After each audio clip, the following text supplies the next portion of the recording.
વળી વેકેશનનો સદુપયોગ કરવા માટે જ્ઞાન શિબિર તેમજ દરરોજના આ વ્યસ્ત જીવનમાંથી પણ થોડો સમય કાઢી અને આધ્યાત્મિક ઉન્નતિ કરી શકીએ તે માટે આવા ગીતા જ્ઞાન યજ્ઞનું આયોજન કરવામાં આવે છે.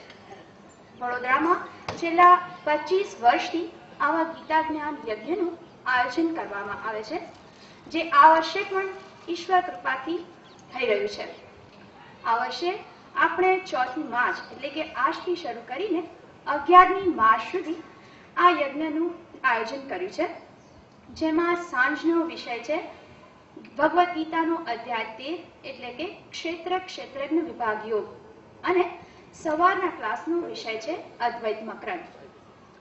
હવે કાર્યક્રમની શરૂઆત હંમેશા ઈશ્વરને યાદ કરીને કરવામાં આવે છે, કારણ કે આપણી સંસ્કૃતિમાં એમ માનવામાં આવે છે કે ઈશ્વર એ દરેક વ્યક્તિના જીવનનું અવિભાજ્ય અંગ છે અને આ જ ઈશ્વરની અનુજ્ઞાથી અને ઈશ્વરના અનુગ્રહથી જ દરેક પ્રવૃત્તિઓ થાય છે અને તે સુંદર રીતે પૂર્ણ પણ થાય છે. અને આપણો આ જ્ઞાન યજ્ઞ પણ આવી જ સુંદર રીતે શરૂ થાય અને સુંદર રીતે પૂર્ણ થાય તે હેતુથી આપણે આ કાર્યક્રમની શરૂઆત પ્રાર્થનાથી કરીશું અને તે માટે હું શ્રી જગદીશભાઈ દિવાસનીવાળાને વિનંતી કરીશ કે તેમની પ્રાર્થના આપ સૌને સંભળાવે. વક્રતુંડ મહાકાય સૂર્યકોટિ સમપ્રભ નિર્વિઘ્नं કુરુ મે દેવ નિર્વિઘ્नं કુરુ મે દેવ શુભ કાર્યેષુ સર્વદા શુભ કાર્યેષુ સર્વદા શુભ કાર્યેષુ સર્વદા.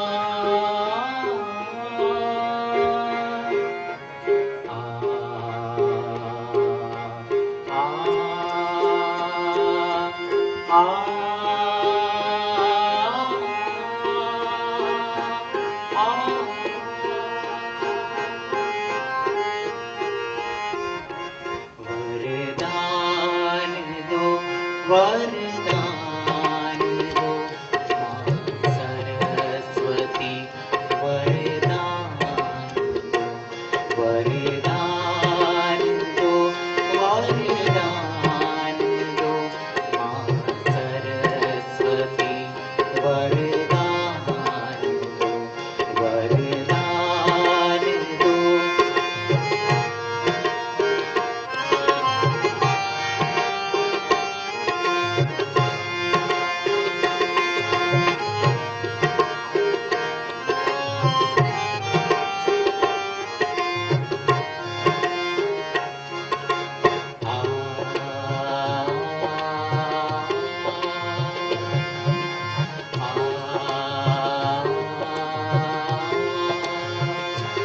मन बुद्धि हृदय पवित्र हो सबका महान चरित्र हो.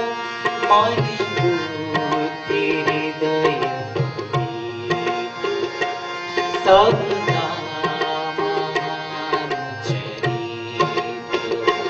सबका महान चरित्र सबका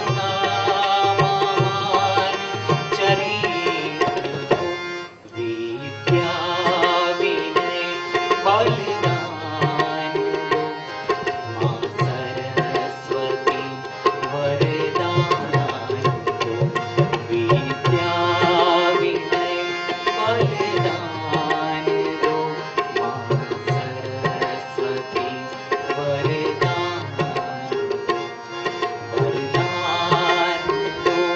वरदान दो, वरदान दो।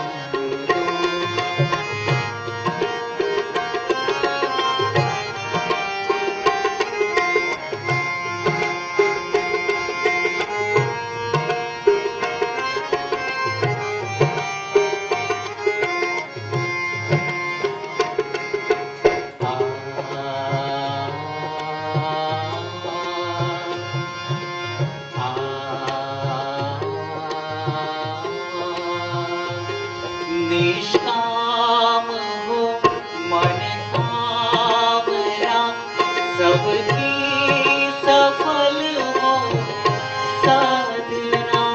निष्काम हो मन आवरा, सबकी सफल हो साधना। सबकी सफल हो साधना, सबकी सफल हो साधना। नवगति नवलय नवदान दो, माँ सरस्वती वरदान दो। नवगति नवलय नवदान दो, माँ सरस्वती वरदान दो। वरदान दो, वरदान दो, माँ सरस्वती वरदान दो।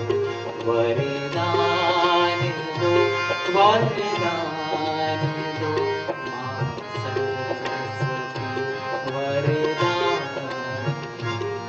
माँ सरस्वती वरदान दो, माँ सरस्वती वरदान दो। काम हो मन कामना, सबकी सफल हो साधना। સરસ્વતી વરદાન દો, માં સરસ્વતી વરદાન દો. હા, જરૂર સરસ્વતીનું આ વરદાન આપને પ્રાપ્ત થાય અને આ જ્ઞાન યજ્ઞમાંથી આપણે આધ્યાત્મિક ઉન્નતિ તરફ નિશ્ચિત આગળ વધે તેવી શુભકામનાઓ. સદગુરુ માટે કહી શકાય કે જેમ બ્રહ્માની જેમ સદગુણોના સર્જક, વિષ્ણુની જેમ સદવૃત્તિના પાલક, મહાદેવની જેમ દુર્ગુણો અને દુર્વૃત્તિઓના સંહારક, તેમજ જીવ અને શિવનું મિલન કરાવી આપનાર સદગુરુ એ તો સાક્ષાત પરબ્રહ્મ છે. અને એવા જ સદગુરુ આજે આપણી વચ્ચે બિરાજમાન છે. અને આવા જ સદગુરુનું સ્વાગત કરવાનો અવસર મળે તો એના જેવું રૂડું શું હોઈ શકે. તો પૂજ્ય સ્વામીજીના સ્વાગત માટે હું વડોદરાના સન્નિષ્ઠ સાધક શ્રી વિરેન્દ્રભાઈ વ્યાસને વિનંતી કરું છું.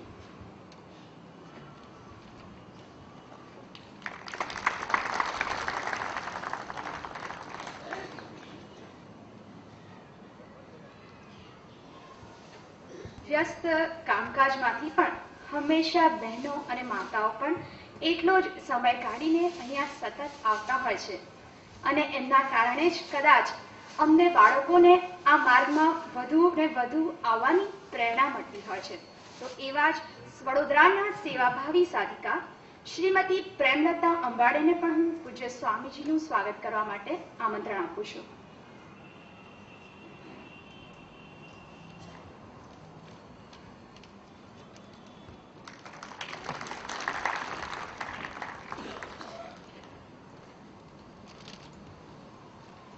તમસોમાં જ્યોતિર્ગમય એટલે કે અજ્ઞાનરૂપી અંધકારમાંથી જ્ઞાનરૂપી પ્રકાશ તરફ જવા માટે તો આપણે અહીં આવ્યા જ છીએ.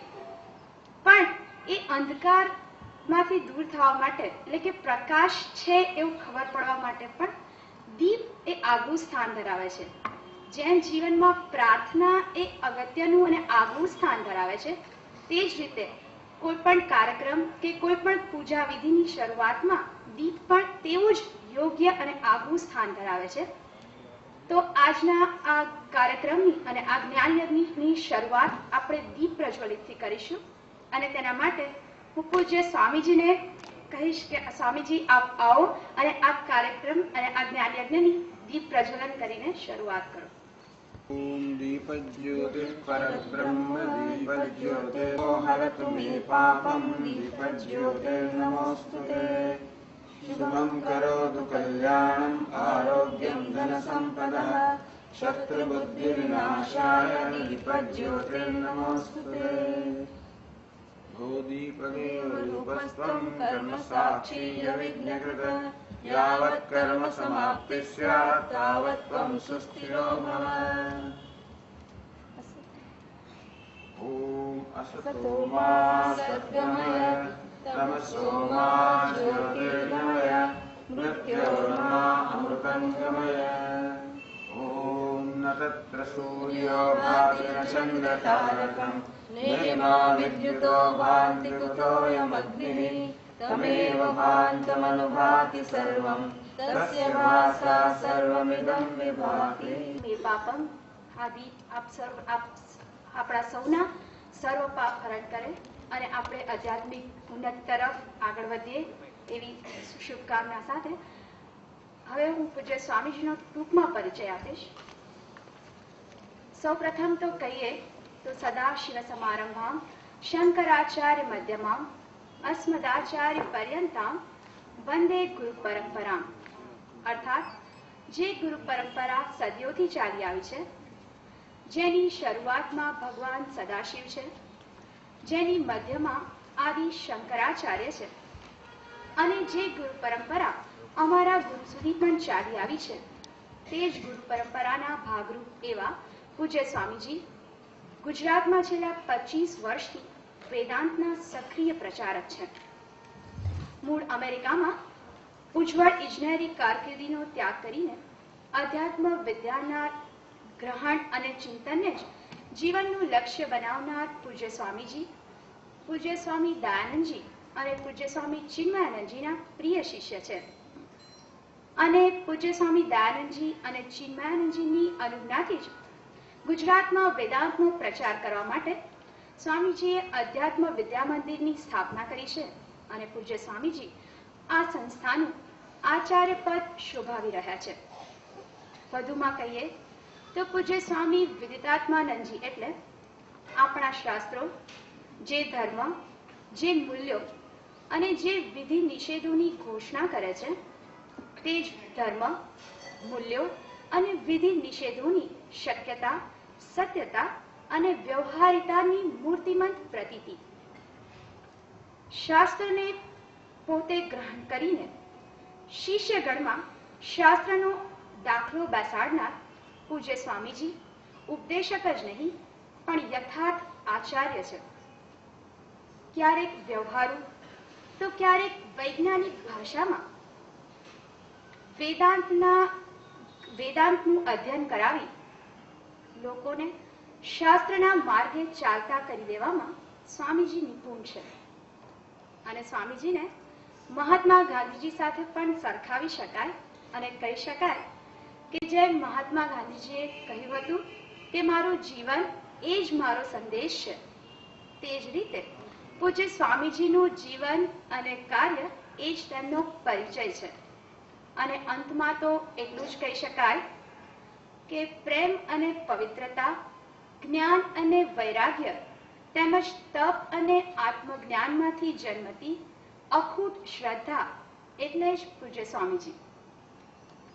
અને હવે આવા જ સદગુરુને હું વિનંતી કરું કે જેમ કૃષ્ણ ભગવાને અર્જુન સમક્ષ ગીતામૃત રૂપી અમૃતનું દોહન કર્યું, તે જ રીતે સ્વામીજી પણ આપણી સમક્ષ આ ગીતામૃત રૂપી અમૃતનું દોહન કરે અને આપણી આધ્યાત્મિક ઉન્નતિમાં આપણને મદદ કરે.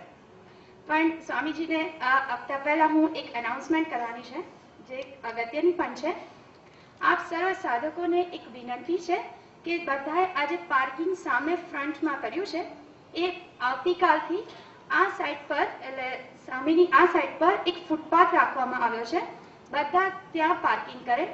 સ્કૂલની પણ આ પ્રથા છે અને આપણે પણ એ પ્રથાને ચાલુ રાખીએ અને એમાં સહભાગી બનીએ અને આ રીતે શિસ્તનો દાખલો બેસાડીએ તેવા હેતુથી બધાને એક વિનંતી છે કે આવતીકાલથી પાર્કિંગ આ ફૂટપાથ પર કરે. હરિઓમ. અને હું સ્વામીજીને વિનંતી કરું છું કે આ પ્રવચન શ્રેણીની શરૂઆત કરે.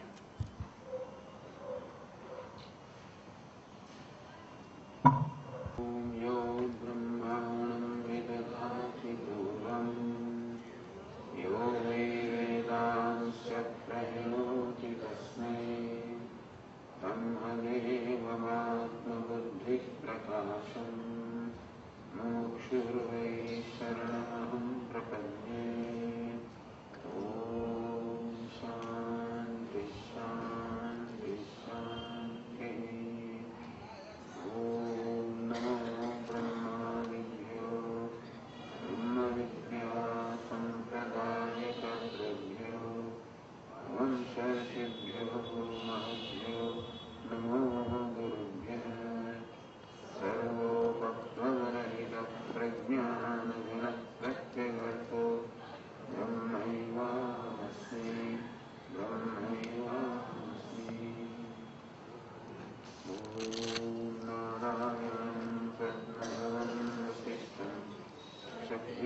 श्रुतिस्मृतिपुराणानाम् आलयं करुणालयं नमामि भगवत्पादं शङ्करं लोकशङ्करं शङ्करं शङ्कराचार्यं केशवं बादरायणं भाष्यकृतो वन्दे भगवन्तौ पुनः पुनः ईश्वरो गुरुरात्मेति मूर्तिभेदविभागिने व्योमव्याप्तदेहाय दक्षिणामूर्तये नमः।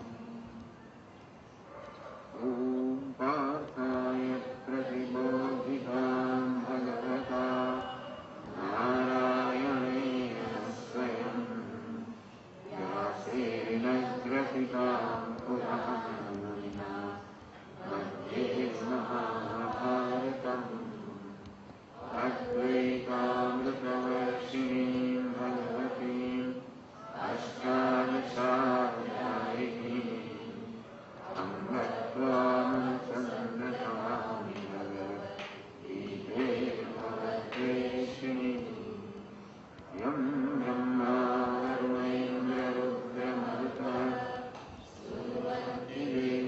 स्तवैः वेदैः साङ्गपदक्रमोपनिषदैः गायन्ति यं सानुगाः ध्यानावस्थिततद्गतेन मनसा पश्यन्ति यं योगिनः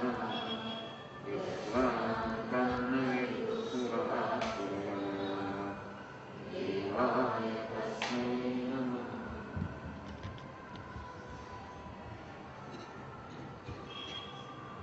अद्वैतामृतवर्षिणीं भगवतीम् अष्टादशाध्यायिनीं भगवद्गीताનું વર્ણન કરતા કહેવામાં આવ્યું અદ્વૈતામૃતવર્ષિણી જે અદ્વૈત રૂપી અમૃતની વર્ષા કરનારી છે. અષ્ટાદશાધ્યાયની જે 18 અધ્યાયવાળી છે. અધ્યાયમાં અદ્વૈત રૂપી અમૃતની વર્ષા કરે છે. અદ્વૈત એટલે શું? અદ્વૈત રૂપી અમૃત, અદ્વૈત અમૃત છે. તો અમૃત શું એ ખરેખર એની કિંમત ત્યારે આપણે સમજી શકીએ, એની કદર ત્યારે કરી શકીએ જ્યારે મૃત એટલે કે મૃત્યુ શું છે. મૃત્યુ સંસાર સાગરા ભગવાન 12મા અધ્યાયમાં આ સંસારને સાગર સાથે સરખાવે છે. મૃત્યુયુક્ત આ મનુષ્યનું જીવન જાણે કે એક સંસાર સાગર સમાન છે. મૃત્યુયુક્ત સાગર સમાન છે. સતત મૃત્યુથી સંકળાયેલું છે, સતત મૃત્યુ જેમાં વ્યાપ્ત છે, મૃત્યુ જેમાં રહેલું છે એવા સંસાર એક સાગર સમાન છે. આ મૃત્યુ શું છે સમજીએ ત્યાર પછી અમૃત શું છે આપણે સમજી શકીએ. મૃત્યુ સમૃત્યુમાં દેહ નાનેવ પશ્યતે નાના દ્વૈતનું દર્શન કરે છે, જે ભેદભાવનું દર્શન કરે છે. એક મૃત્યુમાંથી બીજા મૃત્યુમાં ગતિ કરતો હોય છે. આ દ્વૈત શું વસ્તુ છે?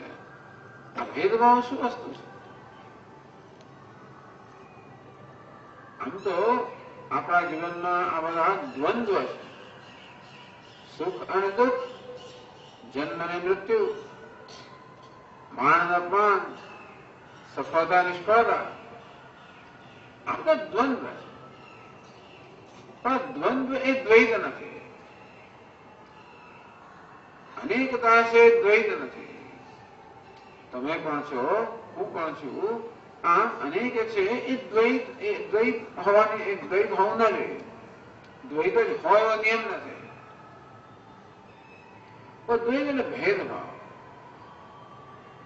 તમે જુદા છો, હું જુદો છું. આમ પરસ્પર વ્યાવૃત્તિ. જે તમે છો તે હું નથી, જે હું છું તે તમે નથી.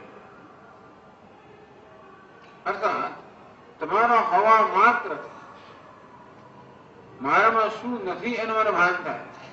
ત્યારે હું કહું કે તમે જુદા, અને હું જુદો. જે તમે છો તે હું નથી, હું છું તે તમે નથી. એટલે એક તો નક્કી થઈ ગયું કે જે તમે છો તો હું નથી, મારામાં નથી. આમ તમારા મારા કરતા જુદા હોવા માત્રથી જ મારામાં એક પ્રકારની મર્યાદિત પરિણામે જન્મે કે મારામાં આ વસ્તુની ઓળખ છે જે તમે છો. આ સિવાય સમગ્ર જગતમાંથી જુદું હોય તો સમગ્ર જગતમાં છે, જગત જે છે તે મારામાં નથી, તે હું નથી. અને જયારે કોઈ વસ્તુ મારા કરતા સ્વતંત્ર હોય, મારા કરતા ભિન્ન હોય ત્યારે એ આપોઆપ જ મારામાં એક અધૂરપની ઉણપની લાગણી જન્માવે છે. હવે મારી સમક્ષ કશું હોય એટલે મારે જુદું હોય એવો નિયમ તો નથી. જે રીતે હું અરીસામાં જોતો હોઉં અને સમાંતર અરીસા હોય તો અનેક બધા પ્રતિબિંબ મારા દેખાય, એમ અનેક દર્શન છે ખરું છે. છતાં પણ એ પ્રતિબિંબ મારામાં ભેદભાવ જન્માવતો નથી. આ પ્રતિબિંબ જુદું છે અને હું જુદો છું એવી જુદાઈનો ભાવ જન્માવતા નથી. જે જુદાનો ભાવ જન્મે તેને આપણે ભેદભાવ કહીએ. એને શાસ્ત્રમાં દ્વૈત કહેવામાં આવે છે. અન્યોન્ય ભાવ, જેમ કે ઘોડો, ગાય અને ઘોડો. જે ગાય છે તે ઘોડો નથી, જે ઘોડો છે તે ગાય નથી. આમ ગાય જુદી, ઘોડો જુદો. ગાયમાં ઘોડા પણ નથી, ઘોડામાં ગાય પણ નથી. નસીબ જોકે ગાય ને ઘોડામાં આવી જાતની મુશ્કેલી નથી. એટલે કે ગાય ઘોડાને જુએ તો એમ ન થાય કે આ ઘોડો માર્ગે ચડિયાતો છે, ઉતરતો છે, જુદો છે. એવું કે ગાયને થતું હોતું નથી, જણાતું નથી. એમ ઘોડો પણ જયારે ગાયના સંપર્કમાં આવે ત્યારે આ ગાય જુદી, એમાં આ ગાય કેવી છે, જો બધા કેવી નો આદર કરે છે, કેવી બધું પૂજા કરે છે, એવું બધું ઘોડાને થતું નહીં. માનું છું એને કારણે ગાય ઘોડાનું દુઃખનું કારણ ન બને અને ઘોડો ગાયનું દુઃખનું કારણ ન બને. ગાય પોતાના મસ્ત છે, ઘોડો પોતાનો મસ્ત છે, ભેંસ પોતાના મસ્ત છે. અને એવી આ ભેદભાવની કોઈ સભાનતા નથી. એટલે ગધેડાને ઘોડાની ઈર્ષ્યા થાય એવું નથી બનતો કે આ ઘોડાને લોકો કેટલું માન આપે છે, એવું નથી થતું. કે ભેંસ ને ગાયની ઈર્ષ્યા જન્મે કે હું આટલું બધું દૂધ આપું છું તો લોકો મને ડોબું કહે. અને 1 લીટર દૂધ આપે માણ માણ, અને તો પણ લોકો એને ગાય માતા કહે અને એની પૂજા કરે. આમ ભેંસને એમ લાગતું હોય કે મને અન્યાય થઈ રહ્યો છે, પક્ષપાત કરવામાં આવે છે, એવી અન્યાયની લાગણીથી ભેંસ પીડાતી હોય એવું જણાતું નથી. એટલે કે આ ભેદભાવની સભાનતા નથી હોતી તો કોઈ પ્રકારનું દુઃખ નથી હોતું. કે આપણને તો આ ભેદભાવ અનેક પ્રકારનું દુઃખ, શોક ઉત્પન્ન કરે છે. તમારો પગાર માથી વધારે હોય તો માથી વધારે ભણ્યા હો, માથી વધારે ઊંચા હો, વધારે રૂપાળા હો, કઈ કે વધારે માન મળતું હોય, વધારે મહત્વ મળતું હોય, તરત મને અંદર અધૂરપની લાગણી જન્મે. ક્યારે રે એની પાસે છે એ મારી પાસે નથી. એ કેવો આગળ વધી ગયો. જોને સ્વામીજી શું વાત કરી, કોલેજમાં એનું કઈ કશું એને આવડતું નતું. માણ ધક્કા મારી મારીને ઉભો પાસ કરે અને મને ગોલ્ડ મેડલ મળેલો છે. તો અત્યારે ક્યાં છે? ક્યાંનો ક્યાંય આગળ વધી ગયો અને હું ક્યાંનો ક્યાંય અહીંયા ને એ જ રહી ગયો. દુઃખની લાગણી, ઈર્ષાની લાગણી, અન્યાયની લાગણી. આ દુનિયા સમજ કોઈને કઈ કદર જ નથી, કોઈને સમજ જ નથી, જોઈ શકતા નથી કે હું કેટલો બુદ્ધિશાળી છું. હવે કોઈને કદર છે કેવા મૂર્ખો કેવા આગળ વધી આવી જાતની અન્યાયની લાગણી, અભાવની લાગણી, અધૂરપની લાગણી, પક્ષપાતની લાગણી ક્યારે જન્મે? જયારે ભેદભાવ કે મારી એક આંગળી લાંબી હોય અને બીજી આંગળી ટૂંકી હોય તો ઈર્ષ્યા જન્મતી નથી હોતી. કે મને એમ ના લાગે કે આ આંગળી મને વધારે પ્રિય છે, પેલી ઓછી પ્રિય છે. એવું કેમ થતું? કારણ કે આંગળી પણ હું છે, આ બીજી આંગળી પણ હું છું એ હોવાને કારણે કોઈ ભેદભાવ નથી, એમાં ક્યાં ઈર્ષ્યા નથી, અને તેથી કોઈ એવી જાતની ધુરપની ઉણપની લાગણી નથી. તમે જો ભેદ કોને કહેવાય? અનેકતા હોય, જેમ કે મારા દેહના ભિન્ન ભિન્ન અંગો અનેકતા છે ખરી, પણ ભેદભાવ નથી. કઈ બધામાં એક જ ચૈતન્ય છે, એક જ આત્મા છે, એક જ હું છે એ હોવાના કારણે મને એવું નથી લાગતું કે મારું માથું બહુ સરસ છે, એ કેટલું બુદ્ધિશાળી છે, એને વધારે પ્રેમ કરું છું, અને પગ કેવો છે, અક્કલ વગરનો છે, જણ છે, હું નથી ગમતો, હું નથી થતું. કારણ કે માથું પણ હું છું, પગ પણ હું છું, હાથ પણ હું છું, બધું હું છું. આમ અનેકતામાં એકતા રહેલી છે. એકતામાં જયારે હું નિષ્ઠ હોઉં, એકતામાં જયારે એને એ મારા માટે વાસ્તવિક હોય, સત્ય હોય, ત્યારે અનેકતા કોઈ દુઃખ આપનાર નથી બનતી. સોનાના અનેક બધા અલંકારો હોય, પણ જો પેલી બંગડી હોય, બુટ્ટી હોય, કંઠી હોય, દરેકને જ્ઞાન હોય કે બધાને બુટ્ટી બંગડી કહેવાતા હોઈએ, ભલે અમારું નામ જુદું છે, રૂપ જુદું છે, ઉપયોગ જુદો છે, સ્થાન પણ જુદું છે. બુટ્ટીનું સ્થાન એક જગ્યા હોય, બંગડીનું બીજી જગ્યા હોય, કંઠીનું ત્રીજી જગ્યા હોય, જગ્યાની ચોથી જગ્યા હોય વગેરે. પણ જેમ લાગે બંગડી કે બંગડી હું માત્ર બંગડી છું, એને એવું જ્ઞાન ના હોય કે હું સોનું છું, અને પછી આ બુટ્ટીને એમ કે હું બુટ્ટી છું, ત્યારે પછી બે વચ્ચે કઈ ઈર્ષ્યાની લાગણી જન્મી છે, સ્પર્ધાની લાગણી જન્મી શકે, એવી તુલના થાય. કદાચ આવી બુટ્ટી હું કેટલી નાનકડી છું, આ બંગડી કેટલી મોટી છે, એવું થાય. બંગડીને એમ કે આ બુટ્ટી કેવી ચમકે છે, એમાં હીરો રહેલો છે, અને મારામાં કશું નથી. આમ જ્યાં આગળ બંગડી બંગડી છે અને હું નથી, અને બુટ્ટીઓ બુટ્ટી એવી જાતની અંદર ભેદભાવની લાગણી હોય, પરસ્પર વ્યાવૃત્ત થતા હોય, પરસ્પર એકબીજા કરતા જુદા હોય, એ જુદાની લાગણી જયારે હોય ત્યારે સ્પર્ધા જન્મે, તુલના જન્મે, ઈર્ષા જન્મે, ઘણી બધી વસ્તુ જન્મે. અને એવી જયારે જયારે પેલી બુટ્ટી બંગડીને જુએ એટલે તરત એમ લાગે હું કેટલી નાની છું, આ કેટલી મોટી છે. અને જયારે જયારે બંગડીની બુટ્ટી જો આનું સ્થાન કેવું અગત્યનું છે, બધા આખી દુનિયા એને જોઈએ છે, મને કોઈ ખાસ જોતું નથી. આ ચારે આમ આમ ફરે તો કેવી ચમકે છે, આમ જાય તો અહીંથી આમ પ્રકાશ નીકળે, આમથી આમ પ્રકાશ નીકળે, જો મને એવું કઈ થતું નથી. જ્યાં ભેદભાવ છે ત્યાં અધૂરપ છે, ઉણપ છે. આમ દ્વૈત, આ દ્વૈત હોય તો જ મને એવું લાગે એવો નિયમ નથી. ખરેખર જોવા જઈએ તો આ બંગડી બુટ્ટી કે કંઠીમાં કોઈ ભેદભાવ નથી, કારણ કે એક દ્રષ્ટિએ જોવા જઈએ તો બધા જુદા જુદા ખરા, એનું નામ જુદું, રૂપ જુદું, એમનો ઉપયોગ જુદો, સ્થાન જુદું, એ દ્રષ્ટિએ વ્યવહારની દ્રષ્ટિએ એકબીજા જુદા ખરા. પરંતુ એ બધા સોનું છે એ દ્રષ્ટિમાં એક છે. અને બંગડી પણ એમ કે હું સોનું જે છું આ રૂપમાં છું, બુટ્ટી પણ એમ જાણે કે હું વાસ્તવમાં સોનું છું આ રૂપમાં છું. અને તો પછી બંગડી અને બુટ્ટી વડે જેવું બધું પરાયાપણું છે, જુદાપણું છે, એવું ના રહે. અને તો પછી અનેકતા એક વિભૂતિ બની જાય, અનેકતા એક આનંદનું સાધન બની જાય. એક જ સોનાના અનેક અલંકારો હોય એ સોનાની વિભૂતિ છે. એક જ શબ્દ હોય, તબલાનો હોય, પછી હાર્મોનિયમ નો હોય, પછી સિતાર નો હોય, એની વિભૂતિ છે.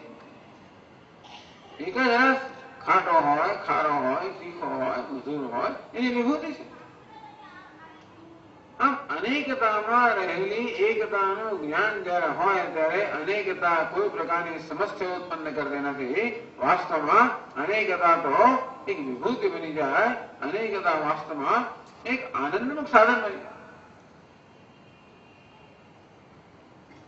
અનેકતાને અનેકતા જ માનો, એની અંદર રહેલી, એના ગર્ભમાં રહેલી એકતા છે એનું જયારે જ્ઞાન ન હોય ત્યારે બહારની કે સપાટી પરની અનેકતાને જ્યારે સાચી માની લેવામાં આવે ત્યારે ભેદભાવ ઉત્પન્ન થાય અને તે વખતે અધૂરપની ઉણપની લાગણી જન્મે. તે વખતે પોતાને અન્યાય કરવામાં આવ્યો, પોતાને પક્ષપાત કરવામાં આ પ્રકારની લાગણીઓ જન્મ્યા કરવાની. આનું નામ છે દ્વૈત. એ દ્વૈતમાંથી જન્મ આ જે અધૂરપ છે, ઉણપ છે, શોક છે, વિષાદ છે, એને મૃત્યુ કહેવામાં આવે છે. આ દેહનું મૃત્યુ થશે ત્યારે થશે, પણ જાણે કે આ જીવાત્મા પ્રત્યેક ક્ષણે વિચારો આ વિષાદ અનુભવ અને તેથી મૃત્યુનો અનુભવ કરી રહ્યો છે. મૃત્યુ સંસાર સાગરા. આ સંસાર મૃત્યુયુક્ત છે, અર્થાત મૃત્યુથી વ્યાપ્ત છે અને સાગર સમાન છે.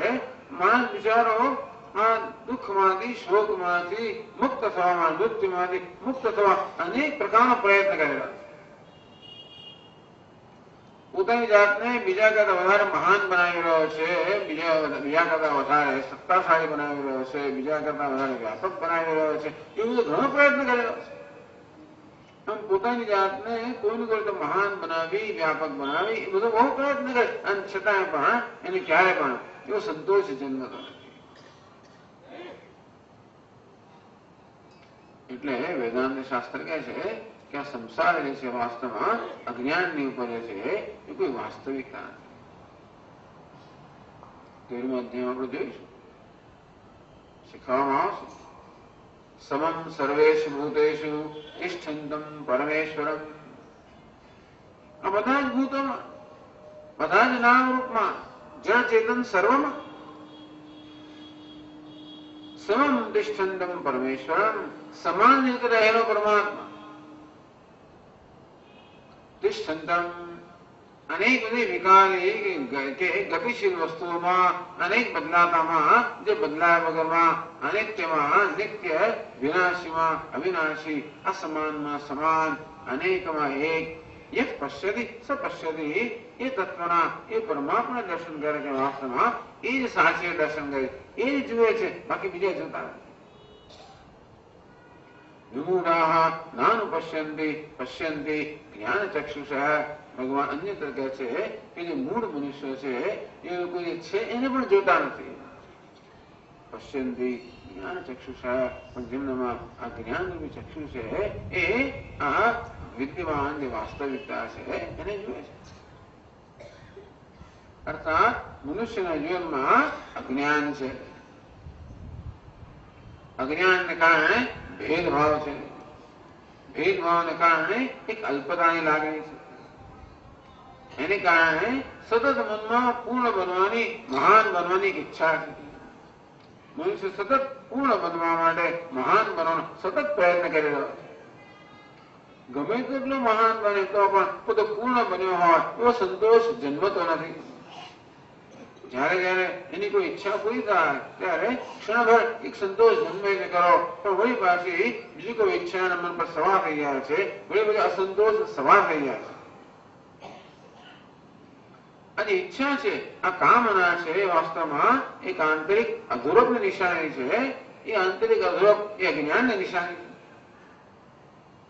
એટલા જ માટે જ્ઞાની પુરુષનું વર્ણન કરતા ભગવાન કહે છે પ્રજહાતિ યદા કામાન સર્વાન પાર્થ મનોગતાન.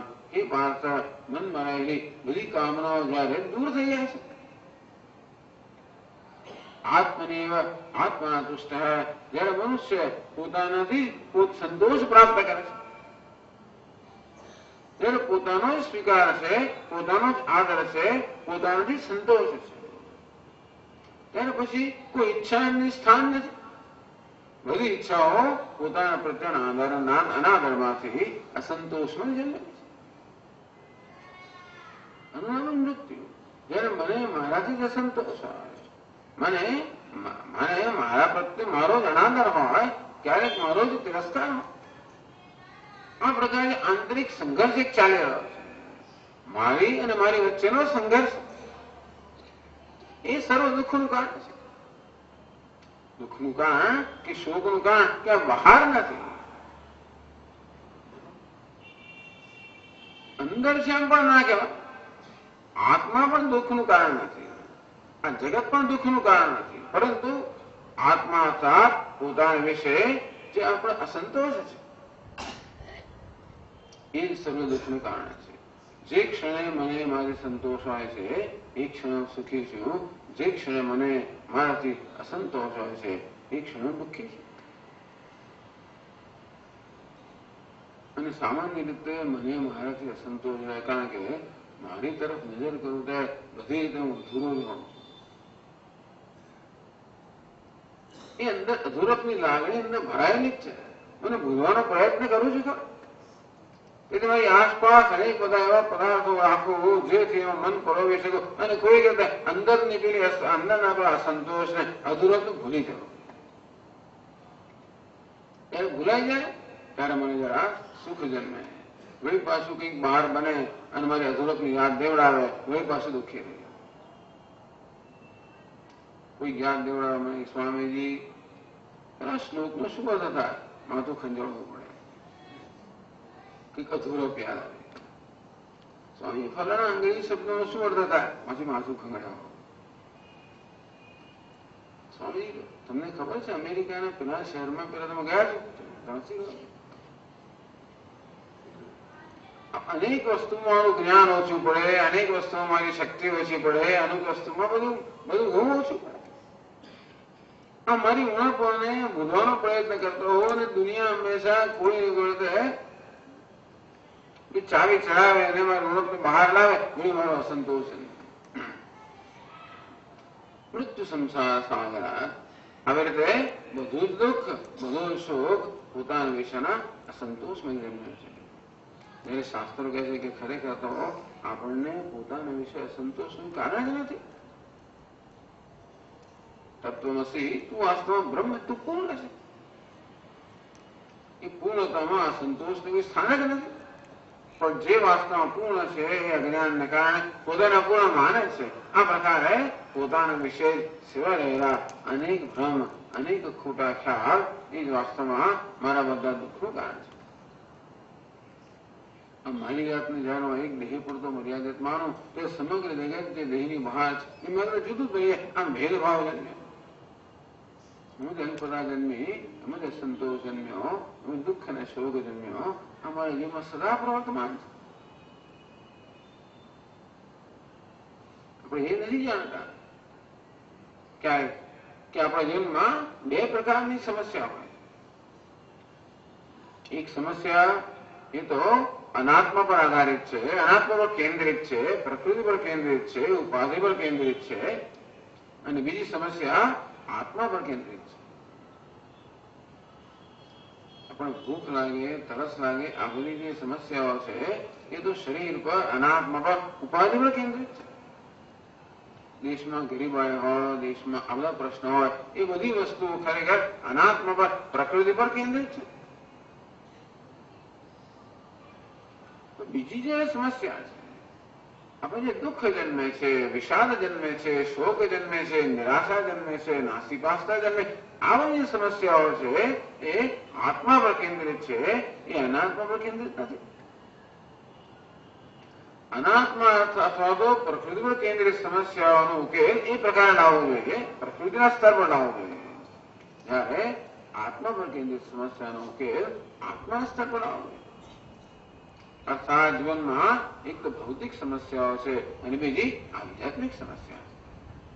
ભૌતિક સમસ્યાનો ઉકેલ ભૌતિક રીતે લાવવો જોઈએ.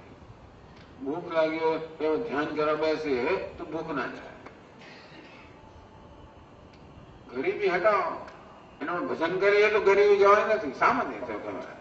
એના માટે એનો ગરીબી હટાવવા માટે એ પ્રકારનો પ્રયત્ન થવો જોઈએ. ભૂખ દૂર કરવાનો એ પ્રકારનો પ્રયત્ન થવો જોઈએ.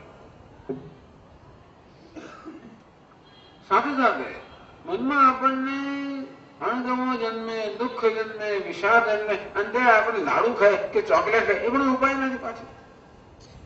ટૂંકમાં જે આધ્યાત્મિક સમસ્યા છે એનો આધ્યાત્મિક ઉકેલ હોવો જોઈએ, ભૌતિક સમસ્યાનો ભૌતિક ઉકેલ હોવો જોઈએ. આપણે તો આધ્યાત્મિક સમસ્યાનો ભૌતિક ઉકેલ માંગીએ છીએ. મનમાં શોક જન્મે, વિષાદ, ઉણપ જન્મે, અસંતોષ જન્મે તો એક ઘરને મોટું બનાવડાવીએ, ગાડીને વળી મોટી કરીએ, 2 ગાડીમાંથી 5 ગાડી કરીએ, 3માંથી 5 માળ કરીએ, અથવા વજન વધારીએ, ઓછું કરીએ, જાત જાતનું કરીએ. શેના માટે? જેથી અંદરથી સંતોષ છે. પણ એ જે આધ્યાત્મિક સમસ્યા છે એનો ભૌતિક ઉકેલ નથી. એનો અર્થ નહીં કે હું બીજી ગાડી ના લાવો, એ જરૂર તો જરૂર લાવો, જે જરૂર હોય બધું કરો. ચાલો મારા ઘરમાં હવે 2 ને બદલે 3 થયા કે 3 ના 4 થયા, અંતેથી મારે 2000 રૂમ જોઈએ, બરાબર છે. હવે મારો દીકરો મોટો થયો અને આમ જોઈએ એટલે બીજી ગાડી જોઈએ, સ્વામી હું ઓફિસમાં જાઉં, ઘરમાં પછી મારી પત્ની ના આવે, બરાબર, ચાલો ભૌતિક જરૂરિયાત. અને એ પ્રકારનો ઉકેલ તમે જણાવો એ પ્રકારે કરો. એવું કરવાથી કોઈ રીતે મને અંદરથી સંતોષ જન્મશે, અંદરથી પૂર્ણતા જન્મશે, અંદરથી મુક્તિ જન્મશે કે હું હંમેશા શોક કે મુક્ત થઈ એવી અપેક્ષા ના રાખે. એનો બીજો ઉકેલ છે. પેટમાં દુખતું એક પ્રકારની દવા હોય, શરદીની બીજા પ્રકારની દવા હોય, પછી એકને એક દવા બધે કામ ના થાય. તો મનમાં દુખતું એક પ્રકારની દવા છે અને પેટમાં દુખતું બીજા પ્રકારની દવા છે. આ મનનો જે દુખાવો છે ને એ આધ્યાત્મિક સમસ્યા છે, એનો આધ્યાત્મિક ઉકેલ આવવો જોઈએ. ટૂંકમાં ભગવદ્ ગીતા ગ્રંથો આપણી આધ્યાત્મિક સમસ્યાનો ઉકેલ માટે છે. એવું ખરું કે આપણે જયારે આંતરિક શાંતિ કે સ્વસ્થતા પ્રાપ્ત કરીએ તો ભૌતિક પ્રશ્નો ઉકેલવાની ક્ષમતા ઘણી વધી જાય છે. એ દ્રષ્ટિએ જોવા જઈએ તો ઘણી ભૌતિક સમસ્યાનો ઉકેલ આપણને આ ક્ષેત્રે મળે એ જુદી વાત છે.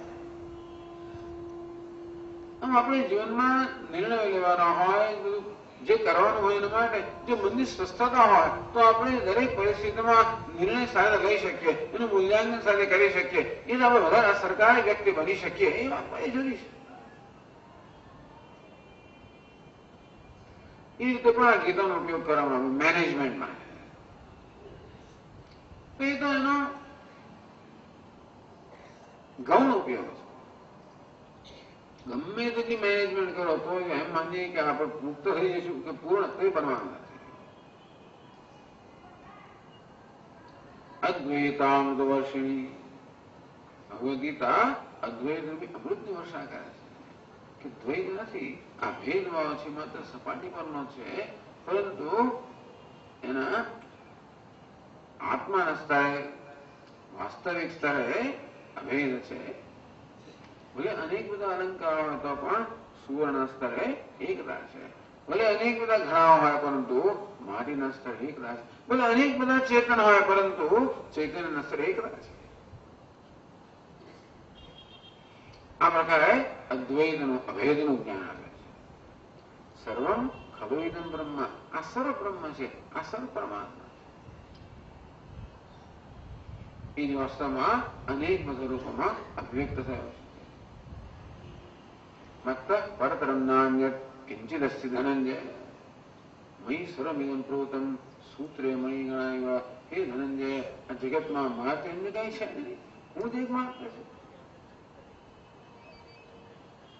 હું જ સર્વનાત્મા છું. હું જ સત્વ રજસ તમસ આ બધા 3 ગુણનો વેશ છે. હું જ જગતમાં વ્યક્ત થયેલો. લોકો વેશને સત્યતા આપવાને કારણે વેશમાં રહેલા મને ઓળખી શકતા નથી, એ જુદી વાત છે. તો ભગવાન આવું શું કામ કર્યું? તો શું કામ આટલા રૂપે પ્રગટ થયા? અને પ્રગટ થયા આવા અનેક રૂપે તો પણ બધાને શું કામ આવી દ્રષ્ટિ ના આપી એ બધા તમને ઓળખી શકે? તો કોઈ પ્રશ્ન રહ્યો ના. ત્રિવેદ ગુણમય ભાવૈ એવી સર્વવિદમ જગત મોહિતમ ના વિજાનાતિ મામેભ્ય પરમવ્યયમ. ભગવાન કહે છે કે સત્વ રજસ તમસ આ 3 ગુણોનો વેશ પહેરીને આ જગતમાં વ્યક્ત થયો છે. લોકો વેશને સત્યતા આપે છે, એને કારણે વેશમાં રહેલો જે હું અવ્યય અવિનાશી અનંત પરમાત્મા છું એને ઓળખી શકતા નથી.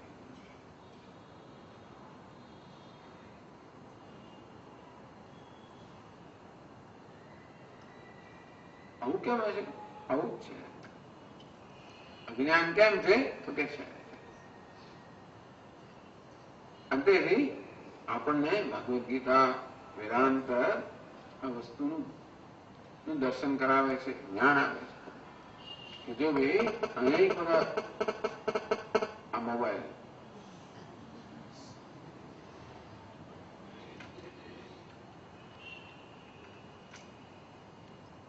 અનેક બધા વેશમાં, અનેક નામ રૂપમાં એક જ રહેલું છે.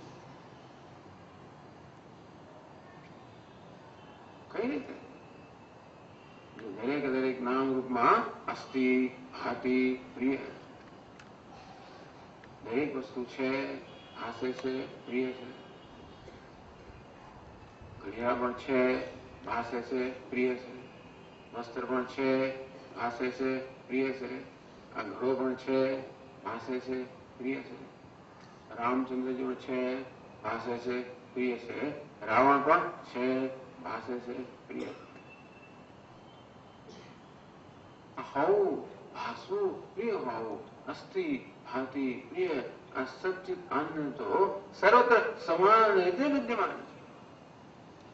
સમોહમ સર્વભૂતેષુ નમે દ્વેષ્યોસ્તિ ન પ્રિય. ભગવાન ક્યાં પક્ષપાત કરતો નથી. ભલે નામરૂપ સારું હોય કે ખરાબ હોય, દુષ્ટ હોય, પાપી હોય, પુણ્યશાળી હોય, ગમે તો હોય, પરંતુ એ બધાને સમાન રીતે હું સત્તા સ્તુતિ પ્રદાન કરનાર છું. હું સચ્ચિદાનંદ બધામાં સમાન રીતે રહેલો છું. અને અસમાનમાં જે સમાન રીતે રહેલો એની આપણે ઓળખ કરાવે. क्या अनेकता એ અંતિમ સત્ય નથી. અસમાનતા એ કોઈ સત્ય નથી. અનેકતામાં જે એકતા રહેલી છે, અસમાનતામાં જે સમતા રહેલી છે, એનું આપણે દર્શન કરાવે છે. અદ્વૈત અમૃતવર્ષિણી એ સમાનતા છે, એકતા છે, વાસ્તવમાં એ ક્યાં છે? એ વાસ્તવમાં તો મારો જ આત્મા છે, તત્વ નથી, તે તું જ છે. યસ્તિ ભાતિ પ્રિય કે અન્યત્ર નથી, એ મારું જ સ્વરૂપ છે. હું જ વાસ્તવમાં સર્વનો આત્મા છું અને તે ક્રિયા સર્વ મારી જ વિભૂતિ છે. સમાને વૃક્ષે પુરુષો નિમગ્ન અનિશયા શોચતિ મુહ્યમાન દુષ્ટમ યદા પશ્યતિ અન્યમીશમ અસ્ય મહિમાનિમિતિ ભીતશોક. પરંતુ આ બોધ 18 અધ્યાયમાં આપવામાં આવેલો છે. પહેલા 6 અધ્યાય, બીજા 6 અધ્યાય, ત્રીજા 6 અધ્યાય, આમ 3 ષટક છે ભગવદ્ ગીતાના. તો પહેલા 6 અધ્યાયમાં મુખ્યત્વે આત્મ તત્વનું નિરૂપણ છે, કર્મનું નિરૂપણ છે. બીજા 6 અધ્યાયમાં ઈશ્વર તત્વનું નિરૂપણ છે, ભક્તિનું નિરૂપણ છે. છેલ્લા અધ્યાયની અંદર આ જીવ અને ઈશ્વરના ઐક્યનું નિરૂપણ છે, જ્ઞાનનું નિરૂપણ છે. કર્મ, ભક્તિ અને જ્ઞાન, આત્મા, ઈશ્વર અને ઐક્ય, આ પ્રકારે આ 18 અધ્યાયની વ્યવસ્થા છે. પહેલા 6 અધ્યાય ભગવાને કર્મનું નિરૂપણ કર્યું.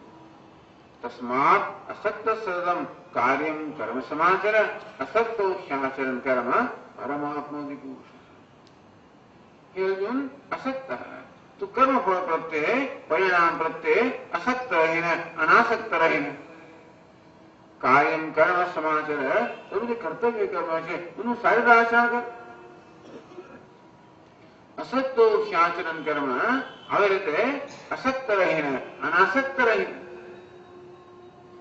તારા કર્મનું શું પરિણામ આવશે એ પરિણામને પ્રત્યે ઉદાસીન રહીને અનાસક્ત રહીને જે કરવાનું જે કર્તવ્ય એ તું કર. હું અર્જુનને એટલામાં કહેવાની જરૂર પડી કે અર્જુન તો આ કર્મ ફળની ચિંતાને કારણે શોકગ્રસ્ત થઈ ગયો. આ યુદ્ધ કરવાને કારણે શું પરિણામ આવશે એ પરિણામની ચિંતાથી અર્જુનમાં શોકજનક. સ્વજનમ એ કથમ હત્વા સુખિન શ્યામ માધવ. એ ભગવાન આ યુદ્ધને કારણે મારા સ્વજનો વધ થશે, અમે કેમ સુખી રહી શકીએ? યદ્યપ્યેકેન પશ્યન્તિ લોભોપાદ ચેતસા કુલક્ષય કૃતમ દોષમ. ભગવાન આ યુદ્ધને કારણે સમુદ્ર કુળનો ક્ષય થઈ જશે. અમે અર્જુન છે ચિંતા કરી રહ્યો છે, આ યુદ્ધના પરિણામની ચિંતા કરે, અર્થાત કર્મ ફળની ચિંતા કરે. આ યુદ્ધ તો એકમાત્ર પ્રસંગ છે, અર્થાત એક ઉદાહરણ છે.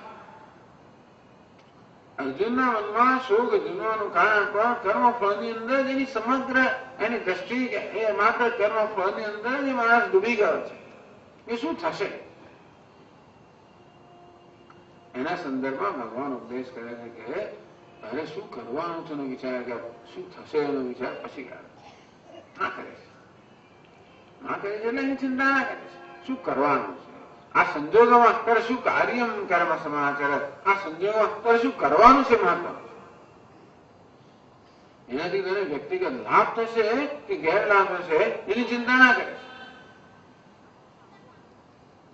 કૃપણા ફલ હેતવ, જે લોકો માત્ર કર્મફળની ઈચ્છાથી કે કર્મફળને મહત્વ આપતા હોય છે એને કારણે કર્મની પસંદગી કરતા હોય એવું ખરેખર કૃપાણ છે. કારણ કે એ લોકો કર્મનું મૂલ્ય જાણતા નથી. ભગવાન કહે છે કર્મ મૂલ્યવાન છે, કર્મ ફળ મૂલ્યવાન નથી. કર્મ ઉન્નતિનું સાધન છે, કર્મફળ ભૌતિક ઉન્નતિનું સાધન ગણાય. કર્મ જે છે આધ્યાત્મિક ઉન્નતિનું સાધન છે. તો એના પોતાની જરા ભૌતિક ઉન્નતિ આપોઆપ થવાની થશે જ. નહીં થાય તો એમાં કઈ ગુમાવવા નથી. પરંતુ યોગની ભાવથી કર્મ કરશે તો બધું જ પ્રાપ્ત કરવાનું છે. તારી આંતરિક ઉન્નતિ થશે. અસતો શાસન કર્મ પરમાત્માથી પુરુષ, તું છેવટે કર્મ દ્વારા ઈચ્છે છે એ તને કર્મ કરવાને કારણે પ્રાપ્ત થશે. આનું રહસ્ય એક જ છે કે તું આ કર્મ દ્વારા ઈચ્છે છે એ તારી બહાર નથી, એ તો તારું પોતાનું સ્વરૂપ છે. કર્મ કરવાને કારણે તું સુખ ઈચ્છે છે, શાંતિ ઈચ્છે છે, તું મુક્તિ ઈચ્છે છે, પૂર્ણતા ઈચ્છે છે. તને એમ છે કે આ વિષયોમાં સફળતા રહેલી છે, સુખ શાંતિ પૂર્ણતા રહેલા છે. વાસ્તવમાં તારું સ્વરૂપ છે. એને પ્રાપ્ત કરવાનું નહીં, એનો આવિર્ભાવ કરવાનો છે. આ સુખ કોઈ પ્રાપ્ત કરવાની વસ્તુ નથી. સુખ તો જે વિદ્યમાન છે એને વર્તમાન કરવાનું, એનો આવિર્ભાવ કરવાનો છે. એ કઈ રીતે? તો કે સુખ તો સ્વરૂપ જ છે. મને સુખ મારું સ્વરૂપ હોય તો મને સતત અનુભવ કેમ થતો નથી? કારણ કે એ સુખ તો આ રાગ દ્વેષના પેલા વાદાની પાછળ ઢંકાઈ ગયેલું છે અને તેથી હોવા છતાં પણ તેનો અનુભવ થતો નથી. સૂર્ય જેવી રીતે પ્રકાશમાન હોય પરંતુ પેલા વાદળની પાછળ ઢંકાઈ ગયો હોય એ વિદ્યમાન છે, વર્તમાન નથી. તો વાદળ હટાવીને વર્તમાન કરો એનો આવિર્ભાવ કરવાનો હોય છે. ત્યારે નવા સૂર્યને ઉત્પન્ન કરવાની જરૂર નથી. તેમ સુખ ઉત્પન્ન કરવાની વસ્તુ નથી. સુખ તો છે જ, એનો આવિર્ભાવ કરવાનો છે. સુખને ઉત્પન્ન કરવાનું નથી, એને પ્રાપ્ત કરવાનું નથી, એનો આવિર્ભાવ કરવાનો છે. અર્થાત કર્મ કરવાને કારણે તું નવો પદાર્થ લાવે એને કારણે સુખ જન્મે એવું નથી. કર્મ કરવાને કારણે તું રાગ દ્વેષ દૂર થાય એ સુખ વર્તમાન છે એનો આવિર્ભાવ થાય. અને આ પૂર્ણતા, આ સુખ, આ શાંતિ તારું સ્વરૂપ હોવાને કારણે એ તો પ્રાપ્ત છે, પ્રાપ્તિ નિત્ય પ્રાપ્ત છે. એનો આ અવરોધ દૂર કરીને, રાગ દ્વેષ દૂર કરીને આવિર્ભાવ કરવાનો આ એક મહાન રહસ્ય છે. માણસ હંમેશા સુખને પ્રાપ્ત કરવાનો પ્રયત્ન કરે છે. જે સુખ નથી એને ઉત્પન્ન કરવાનો પ્રયત્ન કરે છે. પણ વેદાંત કહે છે નહીં, સુખ કોઈ પ્રાપ્ત કરવાનો વિષય નથી. હા, ઘર પ્રાપ્ત કરવાનો વિષય કરો, મિલકત પ્રાપ્ત કરવાનો વિષય કરી, એ બધી પ્રતિષ્ઠા પ્રાપ્ત કરવાનો વિષય કરો અને એ તું ઈશ્વરની જરૂર પ્રાપ્ત કર. એનો ઉપયોગ હોય જરૂર મળે. એમ કરવાથી તારું કામ વધારે સારી કરી શકતો હોય, એમ કરવાથી વધારે સારી સેવા કરી શકતો હોય, એમ કરવાથી વધુ ઉપયોગી બની શકે, જરૂર કર. વેદાંત શાસ્ત્ર કોઈ ભૌતિક વસ્તુનો વિરોધ કરતું નથી, એનો ઉપયોગ કેમ કરે સમજાવે છે. ભગવાનની આ બધી વસ્તુઓની તું કોઈ રીતે તારો અહંકાર વધારવાનું સાધન ના બનાવીશ, પરંતુ તારો ઉપયોગીતા વધવાનું સાધન બનાવવાનું નથી. સંપત્તિને કારણે, પ્રતિષ્ઠાને કારણે, સત્તાને કારણે તું વધારે ઉપયોગી બની શકે, જગતમાં વધારે તું પ્રદાન કરી શકે, વધારે ફળો આપી શકે, વધારે પરોપકાર કરી શકે, વધારે સેવા કરી શકે, વધારે ઉપયોગમાં તું જરૂર છે. પરંતુ સુખ તો તારું સ્વરૂપ હોવાને કારણે એનો આવિર્ભાવ કરવાનો છે, એનો ઉત્પન્ન કરવાનો નથી. એને મળીને સરસ રીત ભગવાન કાર્યમ કર્મ સમાચાર, જે કર્તવ્ય કર્મ છે એ તું કર. દરેક સંજોગોમાં જે કરવા યોગ્ય છે તે તું કર. એવું શું છે જે આપણને કર્તવ્ય કર્મ કરવામાં આડે આવતું હોય? આ કર્મ ફળની ઈચ્છા શું થશે, મને લાભ થશે કે નહીં થાય, મારો અહંકાર સંતોષ હશે કે નહીં સંતોષ, અમારી ઇન્દ્રિયોને તૃપ્ત કરનારા વિષયો મળશે કે નહીં મળે, હંમેશા ઇન્દ્રિયો તૃપ્ત કરે, અહંકારને તૃપ્ત કરો, એ પ્રકારની ઝંખનાઓને કારણે આપણે દરેક કર્મ એક જ બોલાવતા હોઈએ છીએ. ભગવાન કે એ ના બોલીશ, તારા અહંકારને સંતોષમાં ન કરીશ, પરંતુ આ સંજોગોમાં આ કર્તવ્ય કરવું યોગ્ય છે. એનાથી બહુજનને લાભ છે. એનાથી હું મારા જગતની રચના, મારો જગતની સંચાલન મારો ફાળો આપી શકે છે. એ મારું ઋણ પૂરું કરી શકીશ. અનેક પ્રકાર ઉપકારો પ્રાપ્ત કરી રહ્યો છું, મારા કર્મ દ્વારા એનું ઋણ ચૂકવીશ. આ ભગવાન સમજાવે છે કે કર્મને આપણું ઋણ ચૂકવવાનું, કર્મને આપણો પ્રત્યુપકાર કરવાનું, કર્મને આપણો ફાળો આપવાનું, કર્મ દ્વારા પરોપકાર કરવાનું, એવું કર્મને એ પરોપકારનું, સેવાનું, ઋણ ચૂકવવાનું સાધન બનાવવું જોઈએ. એને અહંકારને સંતોષવાનું કે બીજા વ્યક્તિગત લાભનું સાધન બનાવવું જોઈએ. તો એ કર્મ આપણા રાગ દ્વેષ જે અવરોધ છે એને દૂર કરવાનું સાધન બને. આ રીતે આંતરિક સુખ કે પ્રસન્નતા છે એનો આવિર્ભાવ કરવાનું સાધન બને. ભગવાને કર્મયોગમાં શીખવાડ્યું. અનાશ્રિત કર્મફલમ કાર્યમ કર્મ કરોત્યઃ સ સંન્યાસી ચ યોગી ચ. આ કર્મયોગીને ભગવાને સંન્યાસી કહ્યો, ભગવાન યોગી કહ્યો. એ નિત્ય સંન્યાસી યોગ દ્વેષ્ટને કાંક્ષતી. એ અર્જુન જે આકાંક્ષા અને દ્વેષ, રાગ અને દ્વેષથી મુક્ત થાય છે, એને સંન્યાસી કહે. ભલે એને કર્મનો ત્યાગ કર્યો કે હોય કે ના હોય, ભલે એ સંન્યાસીની જીવન રીતિ જીવતો હોય કે ન જીવતો હોય, ભલે એ પ્રવૃત્ત જીવન જીવતો હોય, ભલે સક્રિય જીવન જીવતો હોય, પરંતુ એનામાં સંન્યાસીનો સ્પિરિટ છે, એનામાં સંન્યાસીની ભાવના છે. એ પ્રકારનો સંન્યાસ ભગવદ ગીતામાં ભગવાન શીખવે છે. સંન્યાસ એ રાગ દ્વેષનો સંન્યાસ કે રાગ દ્વેષનો ત્યાગ. કર્મનો ત્યાગ કરો ભગવાન બહુ ગમતું લાગતું નથી. તું કર્મ ના છોડીશ. કર્મ તને અર્જુન કર્મ કેમ છોડે? કર્મનું બંધન કરનાર, કર્મ બંધન કરનાર નથી. કર્મના બધે જંતુ એવું કે કર્મથી માણસ બંધાય છે, એવું નથી. કર્મથી બંધાતો નથી. કર્મ ફળમાં આસક્તિથી બંધાય છે. એટલે શું બંધન કરનાર છે ને શું નથી એ ન જાણવાને કારણે આપણે જે વસ્તુ અગત્યની તેને ફેંકી દઈએ અને જે અગત્ય મળી રહી. અંગ્રેજી થોડી baby along with bath water, એટલે પેલા ટબની અંદર બાળક નવડાયા પછી પાણી રેડી દેવાનો. બેબીને બાળકને ફેંકી દેવાનો, પાણી બાળકને ફેંકી દે. હવે શેરડીમાં તો રસ ચૂસીને પછી એના છોતરાને ફેંકો. રસ સાથે પણ ફેંકી દેવાની જરૂર નથી. એક કર્મ રસ છે એને પ્રાપ્ત કરો અને છોતરાને ફેંકી દો. રસ કેવો છે? કર્તવ્ય કર્મ. આ છોતરું શું છે? કર્મફળની આસક્તિ, એને છોડી દો. તો અર્જુન પોતાનું કર્મ છોડવા તૈયાર થયો, કારણ કર્મની કિંમત જાણતો નથી. આ કર્મને કારણે જીવનમાં શું પ્રાપ્ત થાય, શું ઉન્નતિ થાય એ જાણતો નથી. એ સમજતો નથી કે જે મોક્ષ હું ઈચ્છું છું, જે મુક્તિ ઈચ્છું છું, જે સુખ ઈચ્છું છું, તે વાસ્તવમાં કર્મ કરવાને કારણે પ્રાપ્ત થાય. કર્મ છોડવાથી આ ભગવદ ગીતાનો બહુ જ મહત્વનો ઉપદેશ છે. રોજ દરરોજમાં જીવનમાં વાસ્તવમાં એનો અમલ કરવાનો ઉપદેશ છે. કારણ કે આપણે જીવન જે એટલે પ્રત્યેક ક્ષણે કશું ને કશું કરવું પડતું જાય છે. દરેકને અનેક પ્રકારની ફરજો હોય છે. દરેકને પોતાનો આ જીવનમાં અનેક પ્રકારના વેશ ભજવવાનો હોય છે, પોતાનો ભાગ ભજવવાનો હોય છે. અંતે વખતે શું ગ્રાહ્ય છે, શું ત્યાજ્ય છે, કઈ વસ્તુ છોડી દેવી અને કઈ વસ્તુ પકડવી. ભગવાન અર્જુનને સમજાવે છે કે કર્મ છોડવાનું નથી, વાસ્તવમાં કર્મના ફળની આસક્તિ છોડવાની છે. એટલે કે કર્મ દ્વારા મને શું વ્યક્તિગત લાભ થાય છે એ ગણતરી છોડવાની જરૂર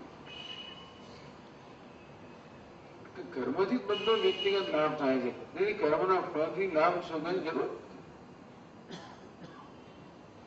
આ પ્રકારે પહેલા 6 અધ્યાયમાં ભગવાન આ કર્મયોગનો ઉપદેશ કરે છે. એ આત્માના જ્ઞાનનું સાધન છે. આ યોગની ભાવનાથી કર્મ કરવાને કારણે આપણા રાગ દ્વેષ જેવી ક્ષીણ થતા જાય છે.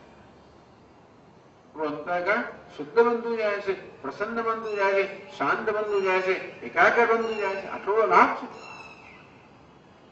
કર્મ કરવાથી આપણે શાંત બની વિચારવા. લોકોને મને કર્મ અનેક પ્રકારનો વિક્ષેપ જન્માવનારું છે, નહીં પણ કર્મ શાંતિ ઉત્પન્ન કરનારું છે. ભગવાન કહે છે કે કર્મફળની આસક્તિ અશાંતિ જન્માવનારી છે. કર્મથી જન્મતો વિક્ષેપ તો ચાલો એની પણ એનો ઉપાય કરીશું. પહેલા તો આ કર્મ કરતી વખતે શું થશે અને શું નહીં થાય એની ચિંતા એ વિક્ષેપ ઉત્પન્ન કરનાર. ભગવાન એ ચિંતા મારામાં છોડો, શું થશે અને શું નહીં થાય. એનો અર્થ શું ભગવાન કે એનો અર્થ એ કે હે અર્જુન, હું જે આપું એનું તું પ્રેમથી સ્વીકારે. પ્રસાદ બુદ્ધિ કર્મ આપણે કરીએ, જે કઈ પરિણામ આવે એને ઈશ્વરના પ્રસાદ તરીકે સ્વીકારીએ. ભગવાન કેમ કહીશ તો તને કોઈ કર્મફળની ચિંતા, ભવિષ્યની ચિંતા રહેશે ને? ભવિષ્યનો ભય, કારણ કે કર્મ કરીએ એટલે પરિણામ શું આવશે એની કોઈ એનું નક્કી તો હોતું જ નથી. અનિશ્ચિતતા છે. અનિશ્ચિતતા મનમાં ભય ઉત્પન્ન કરનારી છે, ટેન્શન ઉત્પન્ન કરનાર, સ્ટ્રેસ ઉત્પન્ન કરનારી છે. ભગવાન કે શું કામ ચિંતા કરે છે? જે મળે એને તો આનાથી પ્રેમથી સ્વીકારે ને. તે ચિંતા નહીં કે શું થશે શું નહીં. જે થાય બરોબર જ છે. તું બરોબરની વ્યાખ્યા કરે, એ વ્યાખ્યા મને કરવા છે. આમ થાય તો જ બરોબર છે, આમ ન થતું બરોબર નથી એ વ્યાખ્યા કરવા. એટલે જે થાય બરોબર છે એ વ્યાખ્યા કરે ને. મારે એવું કેવું કહે કે હું બધો નિર્ણય કરનાર છું. ભગવાન કર્મ કરનાર તું છે, તો કર્મનો ફળનો નિર્ણય કરે હું હોવાને કારણે હું સર્વજ્ઞ છું. હું જાણું છું કઈ વસ્તુ કેવી હોવી જોઈએ. એ નિર્ણય મારા પર છે. અઘરી વસ્તુ બધું ભગવાન થઈ રહ્યા છે. ભગવાન એ પ્રકારની અપેક્ષા રાખે, માંગણી કરે આપણી પાસે આટલું તું કરે. સુખ દુઃખે સમય કૃત્વા લાભાલાભો જયા જયો તો યુદ્ધના યુદ્ધ. કર્મ કરતા તો ના સુખ મળે કે દુઃખ, લાભ થાય જ્ઞાન, સફળતા મળે નિષ્ફળતા, આ બધા તો પ્રેમથી પ્રસાદ રૂપે સ્વીકાર તૈયારી સાથે કર્મ કરે. તું નિષ્ફળતા મેળવવા કર્મ ના કરીશ તો નિષ્ફળતા મળે તો પણ નિરાશ થયા વગર પ્રેમથી સ્વીકારવાની તૈયારી સાથે કરે. આપણા સ્વામીજી કહે કે કશું every action is A calculated risk. કોઈ પણ કર્મ કરીએ એટલે એમાં એક જોખમ તો રહેલું છે. કારણ કે ગમે તેટલું આપણે બધા પ્રકારની ગણતરી કરીએ તો પણ આપણી ગણતરી સાચી પડે તો કોઈ નિયમ તો હોતો જ નથી. કે કર્મનું ફળ નક્કી કરવામાં એટલા બધા પરિબળો કામ કરતા હોય છે, જેમાંના ઘણા પરિબળો આપણે જાણતા પણ ના હોય, અને જાણીએ તો આપણે એને બદલી ના શકીએ.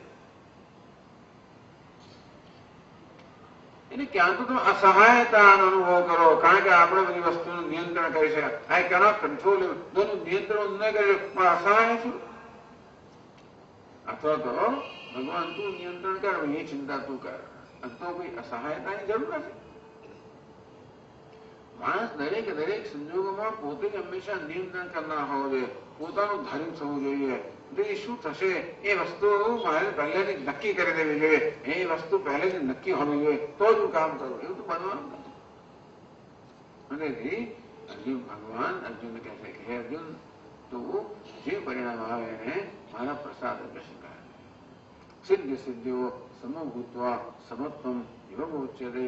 સિદ્ધિ ને સિદ્ધિ, સફળતા અને નિષ્ફળતા, ગેરલાભ અને લાભ અને નુકસાન, લાભ અને હાનિ, વિજય અને પરાજય, સફળતા નિષ્ફળતા જે કઈ પ્રાપ્ત થાય એને તું સમત્વથી સ્વીકારી લે, મારા પ્રસાદ સ્વીકારી લે.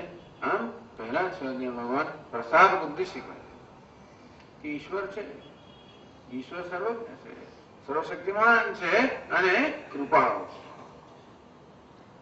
ભક્તો લોકો ઈશ્વર હંમેશા કૃપાળુ કહે, બાકી બધા સર્વજ્ઞ સર્વશક્તિમાન તો બધા ન્યાયિક બધા કહે. ભક્તિ ક્યાં આવી? ઈશ્વરને ઈશ્વર કૃપાળુ છે એ પ્રકારની શ્રદ્ધા. તે સર્વજ્ઞ છે, સર્વશક્તિમાન છે અને મારો શુભેચ્છક છે. ભગવાન સહૃદમ સર્વભૂતાનામ, ભગવાન પ્રાણી માત્રનો શુભેચ્છક છે. પિતામહસ્ય જગત, માતા ધાતા પિતામહ. હું જગતની માતા છું, પિતા છું, પિતામહ છું. શરણમ સુહૃદ, હું બધાનું શરણ છું, બધાનો રક્ષક છું, બધાનો શુભેચ્છક છું.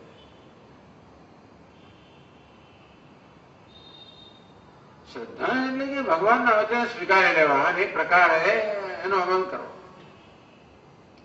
હજી આપણો અનુભવનો વિષય ના પણ હોય, આપણને ભગવાનના હજી આપણે પણ અનુભવ ના પણ ભગવાન ખરેખર આપણું શું વેદ છે કે એવું ન જણાતું હોય, ખરેખર ભગવાનનું રક્ષણ કર્યું ન જણાતો હોય તો પણ ભગવાનના વચનોને શંકાનો લાભ આપીને એમને સ્વીકારીને એના આધારે આપણે વ્યવહાર કરવો, જીવન જીવવું. એમ શ્રદ્ધા. આમ શ્રદ્ધાપૂર્વક એટલે કર્મયોગી છે એ આપોઆપ જ ભગવાનનો ભક્ત છે. કારણ કે એના જીવનમાં ભગવાનનો સ્વીકાર છે. એ સ્વીકારે છે કે ભગવાન સર્વજ્ઞ છે, સર્વશક્તિમાન છે, જગતનું નિયંત્રણ છે, એ ન્યાયી છે, એ શુભેચ્છક છે, એ કૃપાળુ છે, એ ક્યારેય મારું ખરાબ કરે નહીં, કોઈનું ખરાબ ના કરે. તો સ્વામીજી બે લપાટ લગાવી તો શું કરે? ના સજા કરી કે ના કરી? એને સજા ના કરાય. ભગવાન જે કરે એના પર સજા ના કરી. તો ભગવાન મને સજા કરે છે, મારા કર્મ મેં કર્યું એને બદલે એને કારણે મને સજા કરે કે ના? ભક્તની આ દ્રષ્ટિએ એને સજા ના મળે. ભગવાન મને ઘડી રહ્યો છે. ઘણા લોકો એવું એવા શ્રદ્ધાવાળા હોય છે, એમના ગુરુ ગમે તે વર્તન કરે ના તો સ્વામી આ તો અમને ઘડવા માટે કરી રહ્યા. શ્રદ્ધા તમે થાય છે પણ આપણી શ્રદ્ધા બધું ચાલે છે. કારણ ભગવાન માત્ર ઘડવૈયો છે, શિલ્પી છે.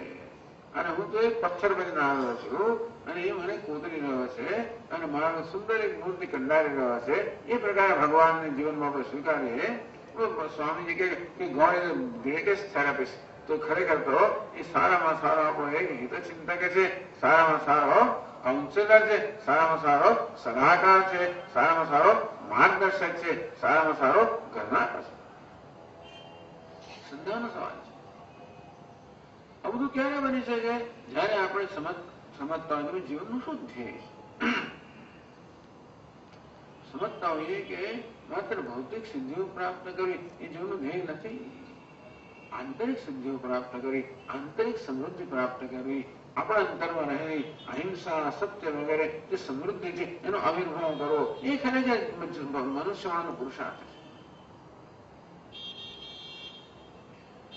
એ રીતે આપણી સફળતાને આપણે એ આંતરિક સિદ્ધિઓને આપણે સાંકળીએ, અર્થાત કેટલા અંશે હું વધારે સરળ વ્યક્તિ બન્યો, કેટલા અંશે વધારે પ્રામાણિક બન્યો, કેટલા અંશે વધારે અહિંસક બન્યો, કેટલા અંશે વધારે હું ક્ષમાશીલ બન્યો, એ પ્રકારે મારી જાતને બોલાવતો એ સફળતા નથી. એ તો સફળતા જાણે તો ભગવાન કે એ સફળતા મળવાની છે. નિહાભિક્રમનાશોસ્તિ પ્રત્યવાયણ વિદ્યતે સર્વમુક્તિ ધર્મસ્ય ત્રાયતે મહતો ભય. આ પ્રકારે જો શિવને સફળતા ઈચ્છતો હોય તો તેને ક્યારેય નિરાશા નહીં સાંભળે. તારા કર્મને માત્ર ભૌતિક સિદ્ધિનું સાધન બનાવતો તો નિરાશાની સંભાવના એટલા મળે છે કે એ નિશ્ચિત છે. કર્મ કરવાને પરિણામે કર્મ કરવાને કારણે જે ભૌતિક પરિણામ એ નિશ્ચિત છે, પણ કર્મ કરવાને કારણે જે આંતરિક આધ્યાત્મિક પરિણામ એ તો નિશ્ચિત જ છે. અને કર્તવ્ય કર્મ કરશે, પ્રસાદ બુદ્ધિ હશે, નિષ્કામ ભાવે કર્મ કરશે, ઈશ્વરને ખુશ કરવાને કર્મ કરશે, કે પરોપકાર નિભાવવાની કર્મ કરશે, કે સેવા નિભાવવાની કર્મ કરશે, તો જરૂર તને આંતરિક સંતોષ મળશે જ. આપણે કષ્ટ વેઠીને પણ જયારે બીજા કોઈને થોડી મદદ કરીએ છીએ, કષ્ટ વેઠીને એ કષ્ટનું દુઃખ નથી, પરંતુ બીજા મદદ કરી છે એને સંતોષ છે. કઈક ભોગ ત્યાગ ભોગ આપે, કષ્ટ વેરે હું જયારે સાચું બોલી શકું છું, પ્રામાણિક રહી શકું છું, ત્યારે ભલે એને કારણે કષ્ટ પડતું હોય પરંતુ અંદર એક સંતોષ મળે છે. હું સારું કરી શક્યો, મને મારામાં એક માન જન્મતો હોય છે, ગર્વ જન્મતો હોય છે. અને જયારે હું જુઠ્ઠું બોલું, અપ્રામાણિક બનું કે બીજા કોઈને હાનિ પહોંચાડું, ત્યારે કદાચ કે ભૌતિક લાભ મને મળતો હોય પરંતુ અંદરથી મને મારા માટે ગૌરવ જન્મતો નથી. તો પોતાના માટે ગૌરવ જન્મે, પોતાના માટે સન્માન જન્મે એવું જીવન જીવવું જોઈએ.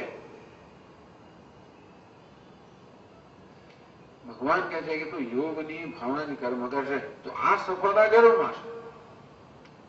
એટલે કે ભગવાન આપણે ભગવદ ગીતામાં સફળતાની જુદી વ્યાખ્યા આપે છે.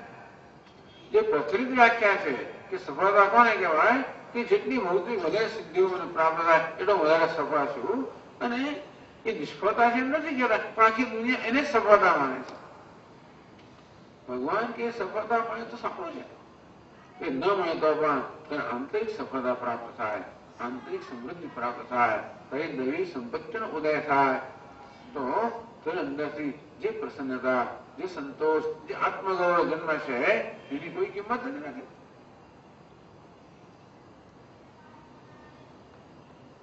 આ રીતે પહેલા 6 અધ્યાય ભગવાન કર્મયોગ શીખવે છે. એ પ્રકારે આપણું અંતઃકરણ શુદ્ધ બન્યું, ત્યારે ભગવાનની ભક્તિમાં તૈયાર થયા. 6 અધ્યાયમાં ભગવાન આપણને ભક્તિ શીખવે છે. કર્મયોગ की ભક્તિ જુદો નથી, પણ કર્મયોગ ભક્તિ રહેલી જ છે. પણ એ ભક્તિ આપણે ભગવાનને બરોબર સમજીએ તો આપણે ભક્તિ બરોબર દ્રઢ બને માટે 6 અધ્યાય ભગવાન પોતાની ઓળખ આપે છે. ભગવાન એટલે શું?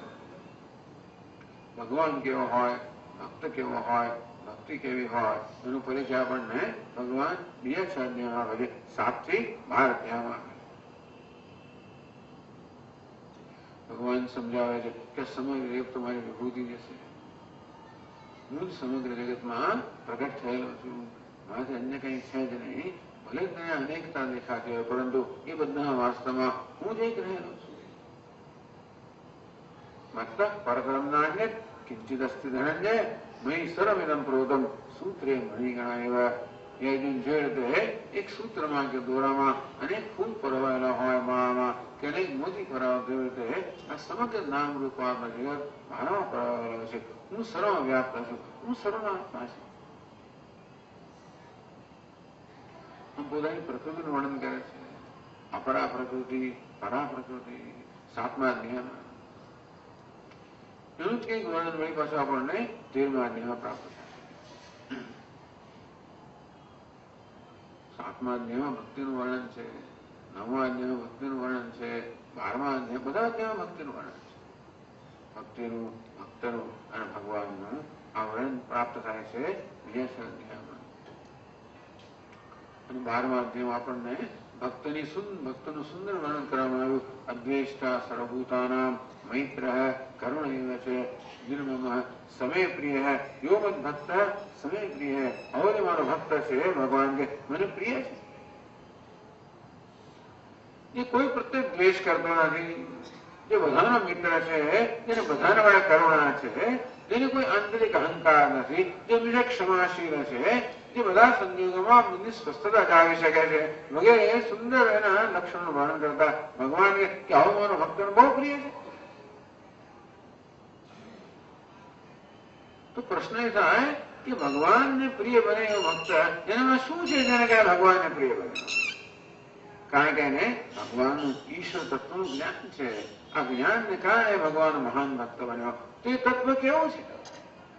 જે જાણીને આ જ્ઞાની પુરુષ મહાન ભક્ત બને છે અને ઈશ્વરનો પ્રિય બને છે, એ તત્વ કેવું છે? એ તત્વનું નિરૂપણ આપણને 13મા અધ્યાયમાં પ્રાપ્ત થાય છે. આ રીતે કર્મ, ભક્તિ અને જ્ઞાન. તો જ્ઞાન જે છે એનું નિરૂપણ આપણને 13મા અધ્યાયથી પ્રાપ્ત થાય છે. આ 13મો અધ્યાય છે એ આપણો આ દિવસનો અધ્યયનનો વિષય છે. એટલે આવતીકાલથી આપણે આ 13મા અધ્યાયના શ્લોકોનો બહુ વ્યવસ્થિત પદ્ધતિસર અભ્યાસ કરશો. અને તમે બધા લોકો ગીતાનું પુસ્તક 13મા અધ્યાયનું ફૂલ સાથે લેતા આવજો દર વર્ષની જેમ. અને આવતીકાલથી આપણે એની ચર્ચાનો પ્રારંભ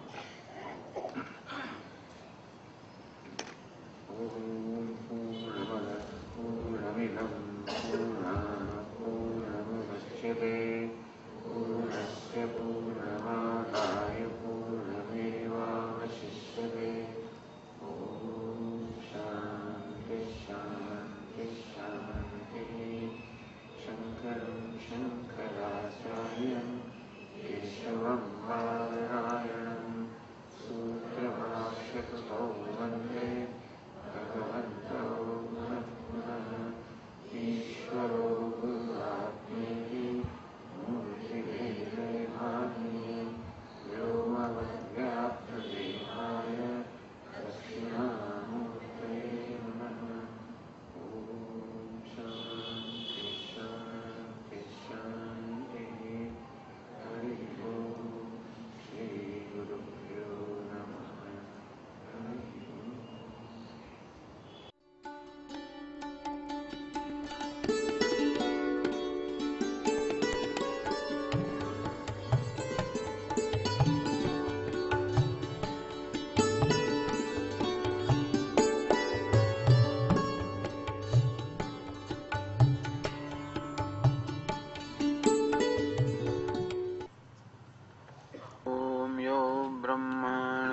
दधाति पूर्वम् यो वै वेदांश्च प्रहिणोति तस्मै तं हदेवमात्मबुद्धिप्रकाशम् मुमुक्षुर्वै शरणमहं प्रपद्ये।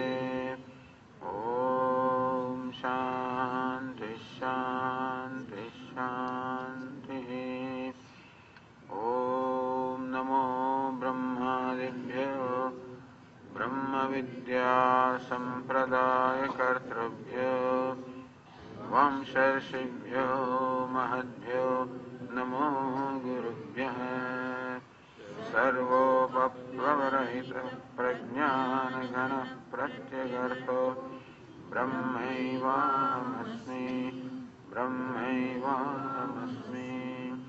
ॐ नारायणं पद्मभवं वसिष्ठं शक्तिं च तत्पुत्रपराशरं च व्यासं शुकं गौडपदं महान्तं गोविन्दयोगीन्द्रमथास्य शिष्यं श्रीशङ्कराचार्यमथास्य पद्मपादं च हस्तामलकं च शिष्यं तन्तोटकं वार्तिककारमन्याम् अस्मद्गुरून् सन्ततमानतोऽस्मि।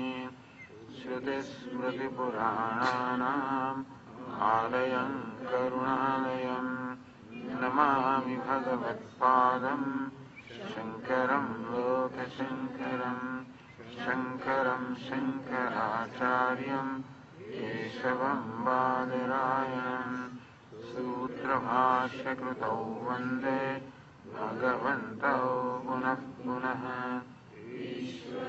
गुरुरात्मेति मूर्तिभेदविभागिने व्योमवद्व्याप्तदेहाय दक्षिणामूर्तये नमः। ॐ पार्थाय प्रतिबोधितां भगवता नारायणेन स्वयं व्यासेन ग्रथितां पुराणमुनिना मध्ये महाभारतम् अद्वैतामृतवर्षिणीं भगवतीम् अष्टादशाध्यायिनीम् अम्ब त्वामनुसन्दधामि भगवद्गीते भवद्वेषिणीम् यं ब्रह्मा वरुणेन्द्ररुद्रमरुतः स्तवैः वेदैः साङ्गपदक्रमोपनिषदैः गायन्ति यं सामगाः ध्यानावस्थिततद्गतेन मनसा पश्यन्ति यं योगिनः यस्यान्तन्न विदुःसुरासुरगणाः देवाय तस्मै नमः। ગઈકાલે ચર્ચા કરી ભગવદ્ ગીતાના પહેલા ષટકમાં અર્થાત પહેલા 6 અધ્યાયમાં કર્મયોગની ચર્ચા છે, આત્મતત્વની ચર્ચા છે. બીજા ષટકમાં અર્થાત 7 થી 12 અધ્યાયોમાં ભક્તિ યોગની ચર્ચા છે, ભક્તિની ચર્ચા છે. ત્યાં ભગવાન ભક્ત વિશે, ભક્તિ વિશે અને ભગવાન વિશે કહે છે. ચતુર્વિધા ભજન્તે મામ જના સુકૃતિનોર્જુન. હે અર્જુન, મારા ભક્તો સુકૃતિના, જે લોકો પુણ્યશાળી છે, આ પુણ્યશાળી જીવોના હૃદયમાં મારા વિશે ભક્તિભાવ જન્મે છે. નમામ દુષ્કૃતિનો મૂઢા પ્રપદ્યંતે નરાધમા. એ દુષ્કૃતિ અર્થાત જે લોકો દુષ્કર્મ કરવાનો જેનો સ્વભાવ છે, એ પ્રકારના સંસ્કાર જેઓ લઈને આવેલા છે અને પાપ કર્મ કરવું, અધર્મનું આચરણ કરવું, દુષ્કર્મ કરવું, આ પ્રકારનો જે સ્વભાવ છે. આપણે દરેક જણ કોઈને કોઈ સ્વભાવ લઈને આવ્યા હોઈએ છીએ. પૂર્વના અનેક જન્મમાં કરેલા કર્મના પરિણામે આ જન્મના પ્રારંભમાં જ કોઈ પ્રકારનો સ્વભાવ અમુક પ્રકારના વલણો, અમુક પ્રકારની વૃત્તિઓ, અમુક ઈરાદાઓ આવું બધું લઈને આવતા હોઈએ છીએ. તો ભગવાન કહે છે કે પાપ કર્મ કરવાનો સ્વભાવ છે એ લોકોના મનમાં મારે વિશે ભક્તિભાવ જન્મતો નથી. નમામ દુષ્કૃતનો મૂઢા પ્રપદ્યંતે. એ મૂળ મનુષ્યો ક્યારે પણ મારો આશ્રય લેતા નથી, મને સમર્પિત થતા નથી, મને શરણાગત થતા નથી. આ મનુષ્ય કશાને કશાને શરણાગત થયેલો જ હોય છે. જીવનમાં કશાને કશાનો આશ્રય લીધો જ હોય છે. જીવન બે આશ્રય છે, ક્યાં તો આપણે ઈશ્વરનો આશ્રય લઈએ અથવા તો માયાનો આશ્રય લઈએ. કઠોપનિષદ કહ્યું ક્યાં તો આપણે શ્રેયની પસંદ કરીએ અથવા તો પ્રેયની પસંદગી કરીએ. તો આ પ્રકારે દુષ્કર્મ કરવું એ જેનો સ્વભાવ થઈ ગયો છે. લોકો હંમેશા માયાની પસંદગી કરે છે, માયાનો આશ્રય. જેમ કે દુર્યોધન, જેમ અર્જુન અને દુર્યોધન બંને સમક્ષ જયારે આ વિકલ્પ ઉપસ્થિત થયો, એક બાજુ ભગવાન છે, બીજી બાજુ ભગવાનની માયા છે.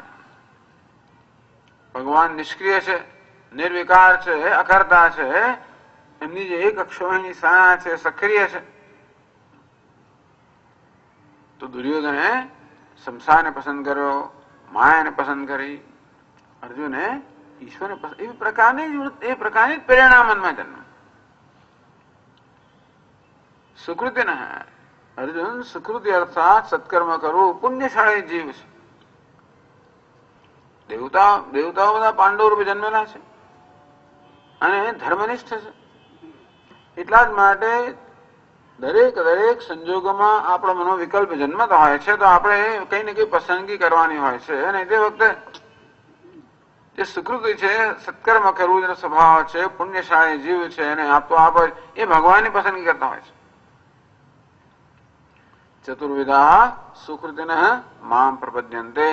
આ ચાર પ્રકારના, ચાર કક્ષાના પુણ્યશાળી જીવો એ મારો આશ્રય લે છે, મને શરણાગત થાય છે. એટલે કે ટૂંકમાં મારી આરાધના કરે છે. આર્તો જિજ્ઞાસુ અર્થાર્થી જ્ઞાની છે ભરતર્ષભ. આર્ત અર્થાર્થી જિજ્ઞાસુ જ્ઞાની. આ પ્રકારે પોતાના ભક્તોની ચાર કક્ષાઓ ભગવાને કહી કે પહેલા તો આર્ત અર્થાત જે મહાન મુશ્કેલીમાં હોય, વિપત્તિમાં હોય, અને વિપત્તિમાં કોઈ માર્ગ ન જડતો હોય ત્યારે એ મારો આશ્રય. જેમ કે કૌરવ સભામાં દ્રૌપદી, જેમ કે ગ્રાહ જેને પકડ્યો છે એવો ગજેન્દ્ર વગેરે દ્રષ્ટાંતો છે એ આર્ત ભક્તના દ્રષ્ટાંત કહેવાય છે. બીજી કક્ષાનો ભક્ત છે અર્થાર્થી. જેમ કે સુગ્રીવ, એને ભગવાન સાથે મૈત્રી કરી રાજ્ય મેળવવા માટે. અને વિભીષણ પણ, સુગ્રીવ કહો, વિભીષણ કહો, ધ્રુવ કહો, આ બધા ભગવાનના ભક્તો ખરા પણ અર્થાર્થી ભક્તો. જિજ્ઞાસુ અર્જુન, ઉદ્ધવ, જનક રાજા વગેરે આ જિજ્ઞાસુ ભક્તો છે. જ્ઞાની આ પ્રકારે આર્તમાંથી અર્થાર્થી બને, અર્થાર્થીમાંથી જિજ્ઞાસુ બને. જિજ્ઞાસુ અર્થાત જે ઈશ્વરને, ભગવાનને જાણવાની ઈચ્છા કરતો હોય. આર્ત ભક્ત માત્ર ભગવાન પોતાને આ મુશ્કેલીમાંથી ઉગારે એ જ ઈચ્છા હોય છે. મુશ્કેલ ઉગર્યા પછી વળી પાછું પોતાના માર્ગે ચડી જાય છે પહેલાની જેમ.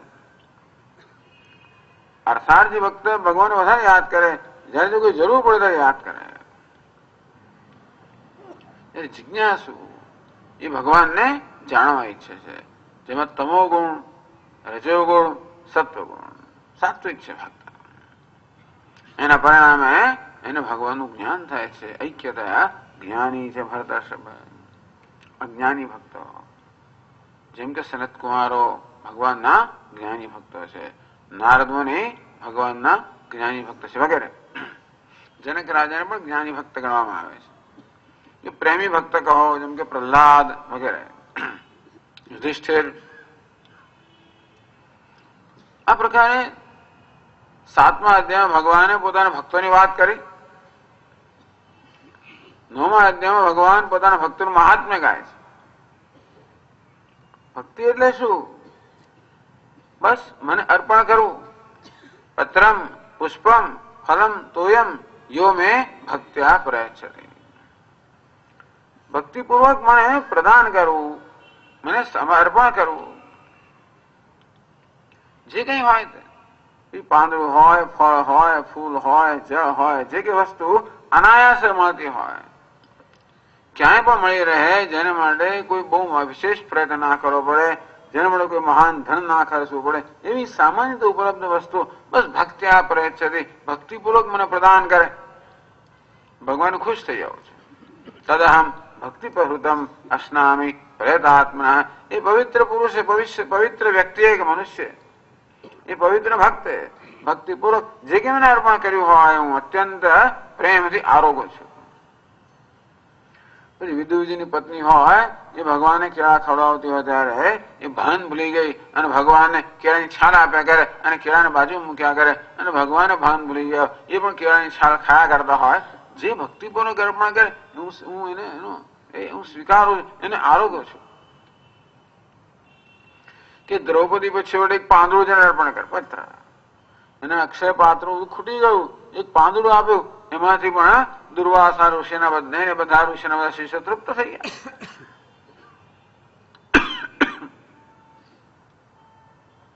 પત્ર, પુષ્પ, ફળ, સબરી,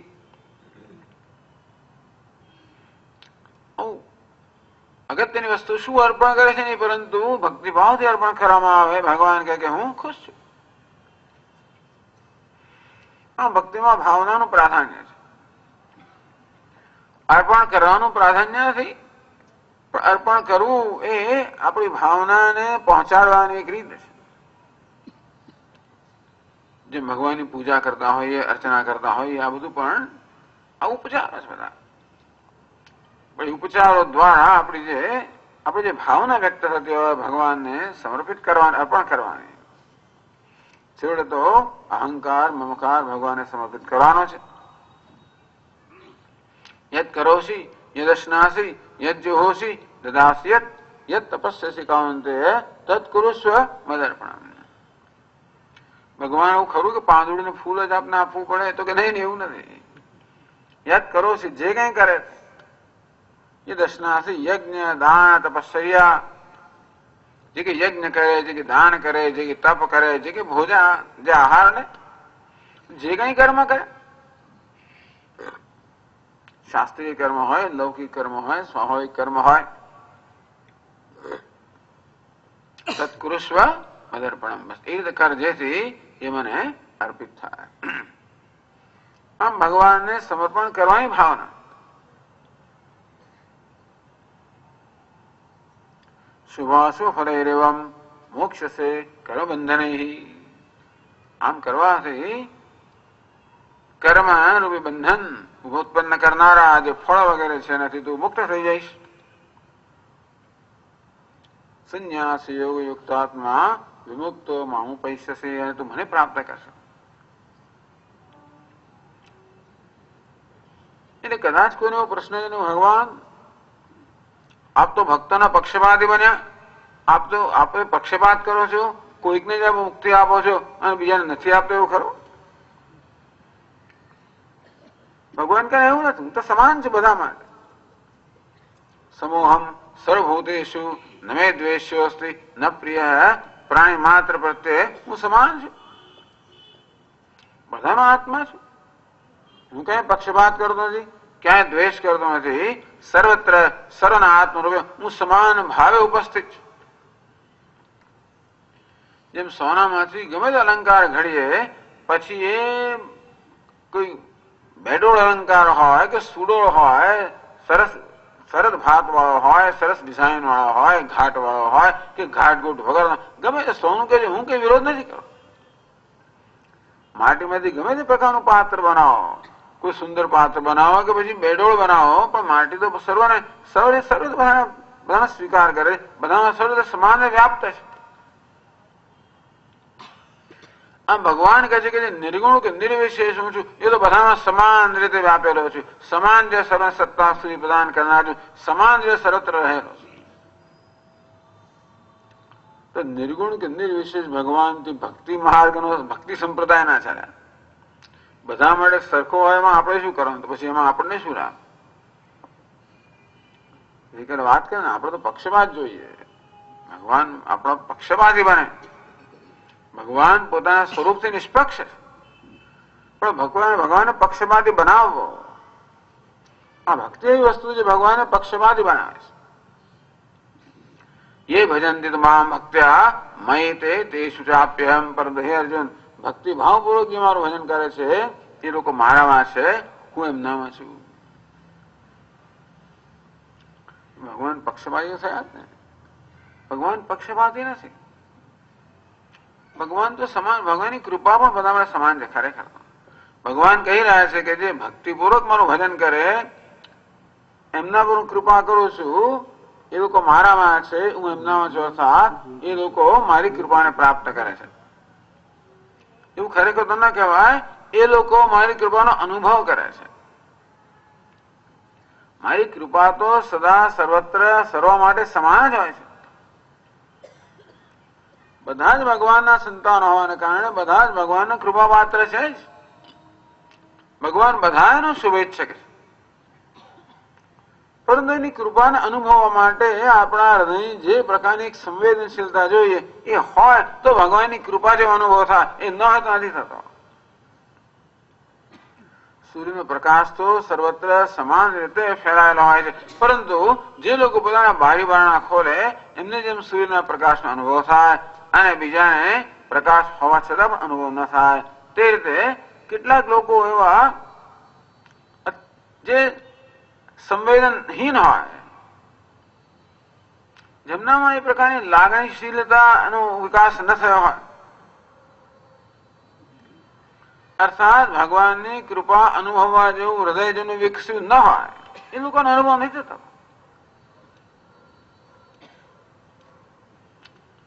કોઈ પૂછ્યું કે સ્વામીજી આપણે કોઈ મહાપુરુષના સંપર્કમાં આવીએ એટલે આપણે તરત મુક્ત થઈ, તો કે એવો નિયમ નથી કે બધા એ મહાપુરુષનો પ્રભાવ બધા સરખો પડે. એ આપણે કેટલા સંવેદનશીલ છે એના પર આધાર રાખે છે. ભગવાન કૃષ્ણ બધા પર પ્રભાવ ના પડી શકે તો મારીને તમારી ક્યાં વાત કરે? શિશુપાલ દરરોજે ભગવાન 1 સહસ્ર નામ 1000 નામનો પાઠ કરતો હતો, પણ માત્ર ભગવાન મળે 1000 અપશબ્દોનો પાઠ કરતો હતો, એવું કહેવાય છે. શિશુપાલ કહો, કંસ કહો, દુર્યોધન કહો, કેટલાય દુષ્ટ લોકો કોઈ પ્રભાવ ના પડે. અવજાનંતિ મામ મૂઢા માનુષીમ તનુમાસિતમ. ભગવાન અનુભવ હતો, ભગવાન વાતચીત કરતા હતા છતાંય પણ રાવણને કેટલો સમજાવ્યો, કોઈ તો ના સમજે. એને એમાં ભગવાન દેખાય નહીં, આ તો માણસ છે, મારો ખોરાક છે. કેટલો 19 વાર સમજાવ્યો. પણ જેનું કઠોર હૃદય છે, સતત વિષયોનું ચિંતન કરી કરીને, વિષય ભોગમાં રત હોવાના કારણે વિષયનું ચિંતન કરી કરીને જો હૃદય કઠોર બની ગયું છે, એમને ભગવાનની કૃપા હોવા છતાં પણ અનુભવ થતો નથી. મંદિરમાં જઈને પણ એ લોકો આમ તેમ આજુબાજુ નજર કરે, ઉપર જુએ, કેટલા પીઢ્યા છે, તમે દર્શન કે બહુ વાર લગાડો નહીં, યાર કંટાળે, જલ્દી કરો તમે. કેટલા કલાકની બધી મુસાફરી કર્યા પછી તમે રણછોડજી જાઓ કે શ્રીનાથજી જાઓ, ને ચલો ભાઈ કેટલી વાર, કેટલું દર્શન કરવાનું, ક્યાં શું ઉભા રહેવાનું સ્વામી, તમારે શું કરો છો અંદર તમે? એ જો કેટલી ભીડ છે, કેટલા લોકો આવ્યા, કેટલા ગયા, ને પૂજારીઓ શું કરે છે, શું કર્યું છે, 2 રૂપિયા બસ એમથી શું કે આ એમનો વિષય. આ ગામમાં કેટલી ગંદકી છે ને શું છે ને શું. કઈ વસ્તુ આપણું ધ્યાન દોરે છે, કઈ વસ્તુ આપણે પ્રભાવિત કરે છે, જીવન મહત્વનું છે. ભગવાન કહે છે કે જે લોકો સંવેદનશીલ છે, એ ભજન્તિ તમામ ભક્ત્યા મયિ તેષુ ચાપ્યહમ. જે લોકો ભક્તિપૂર્વક મારું ભજન કરે છે એ લોકો મારા અનુભવને, મારા અનુગ્રહને ઝીલી શકવાની ક્ષમતા પ્રાપ્ત કરે છે.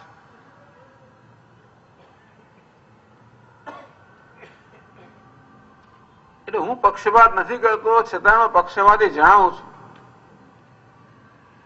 અર્થાત ભગવાનની ભક્તિ આ નિષ્પક્ષ ભગવાનને જાણે કે પક્ષપાતી બનાવે છે. નહીંતર આપણે લાઈનમાં ઉભા રહેવાનું હોય તો ક્યારે આપણો પત્તો લાગે જ નહીં ને. જેમ એરપોર્ટ પર પેલી લાઈનમાં ઉભા રહેવાનું હોય અને સિક્યોરિટીની લાંબી લાંબી લાઈન હોય, 1 કલાક દોઢ કલાક પત્તો ના લાગે અને 20 મિનિટ પછી આપણું પ્લેન જવાનું. આપણે ક્યારે પત્તો આવે? પ્લેન ચૂકી જઈએ. આપણે તો નસીબ કે એક એજન્ટ આવ્યો, અમદાવાદ અમદાવાદ અમદાવાદ કરે ને, હા ભાઈ મારે જવાનું, ચાલો. આવું કોઈ પક્ષપાત કરનારો હોય તો જ આપણો પત્તો લાગે. બાકી આપણે તો નિયમ પ્રમાણે જવાનું હોય તો જન્મોના જન્મ આપણા વધી જાય. કંઈક ભગવાન જાણે આપણા ભૂતકાળને કયા કયા પ્રકાર સંચિત કરવા, શું શું હશે બધું એ બધું ભોગવવાનું હોય તો આપણો પત્તો લાગે જ નહીં. ભક્ત કોને કહેવાય? જે ભગવાનને પક્ષપાતી બનાવે છે. અર્થાત ભક્તિમાં ભગવાનના અનુગ્રહની પ્રધાનતા છે.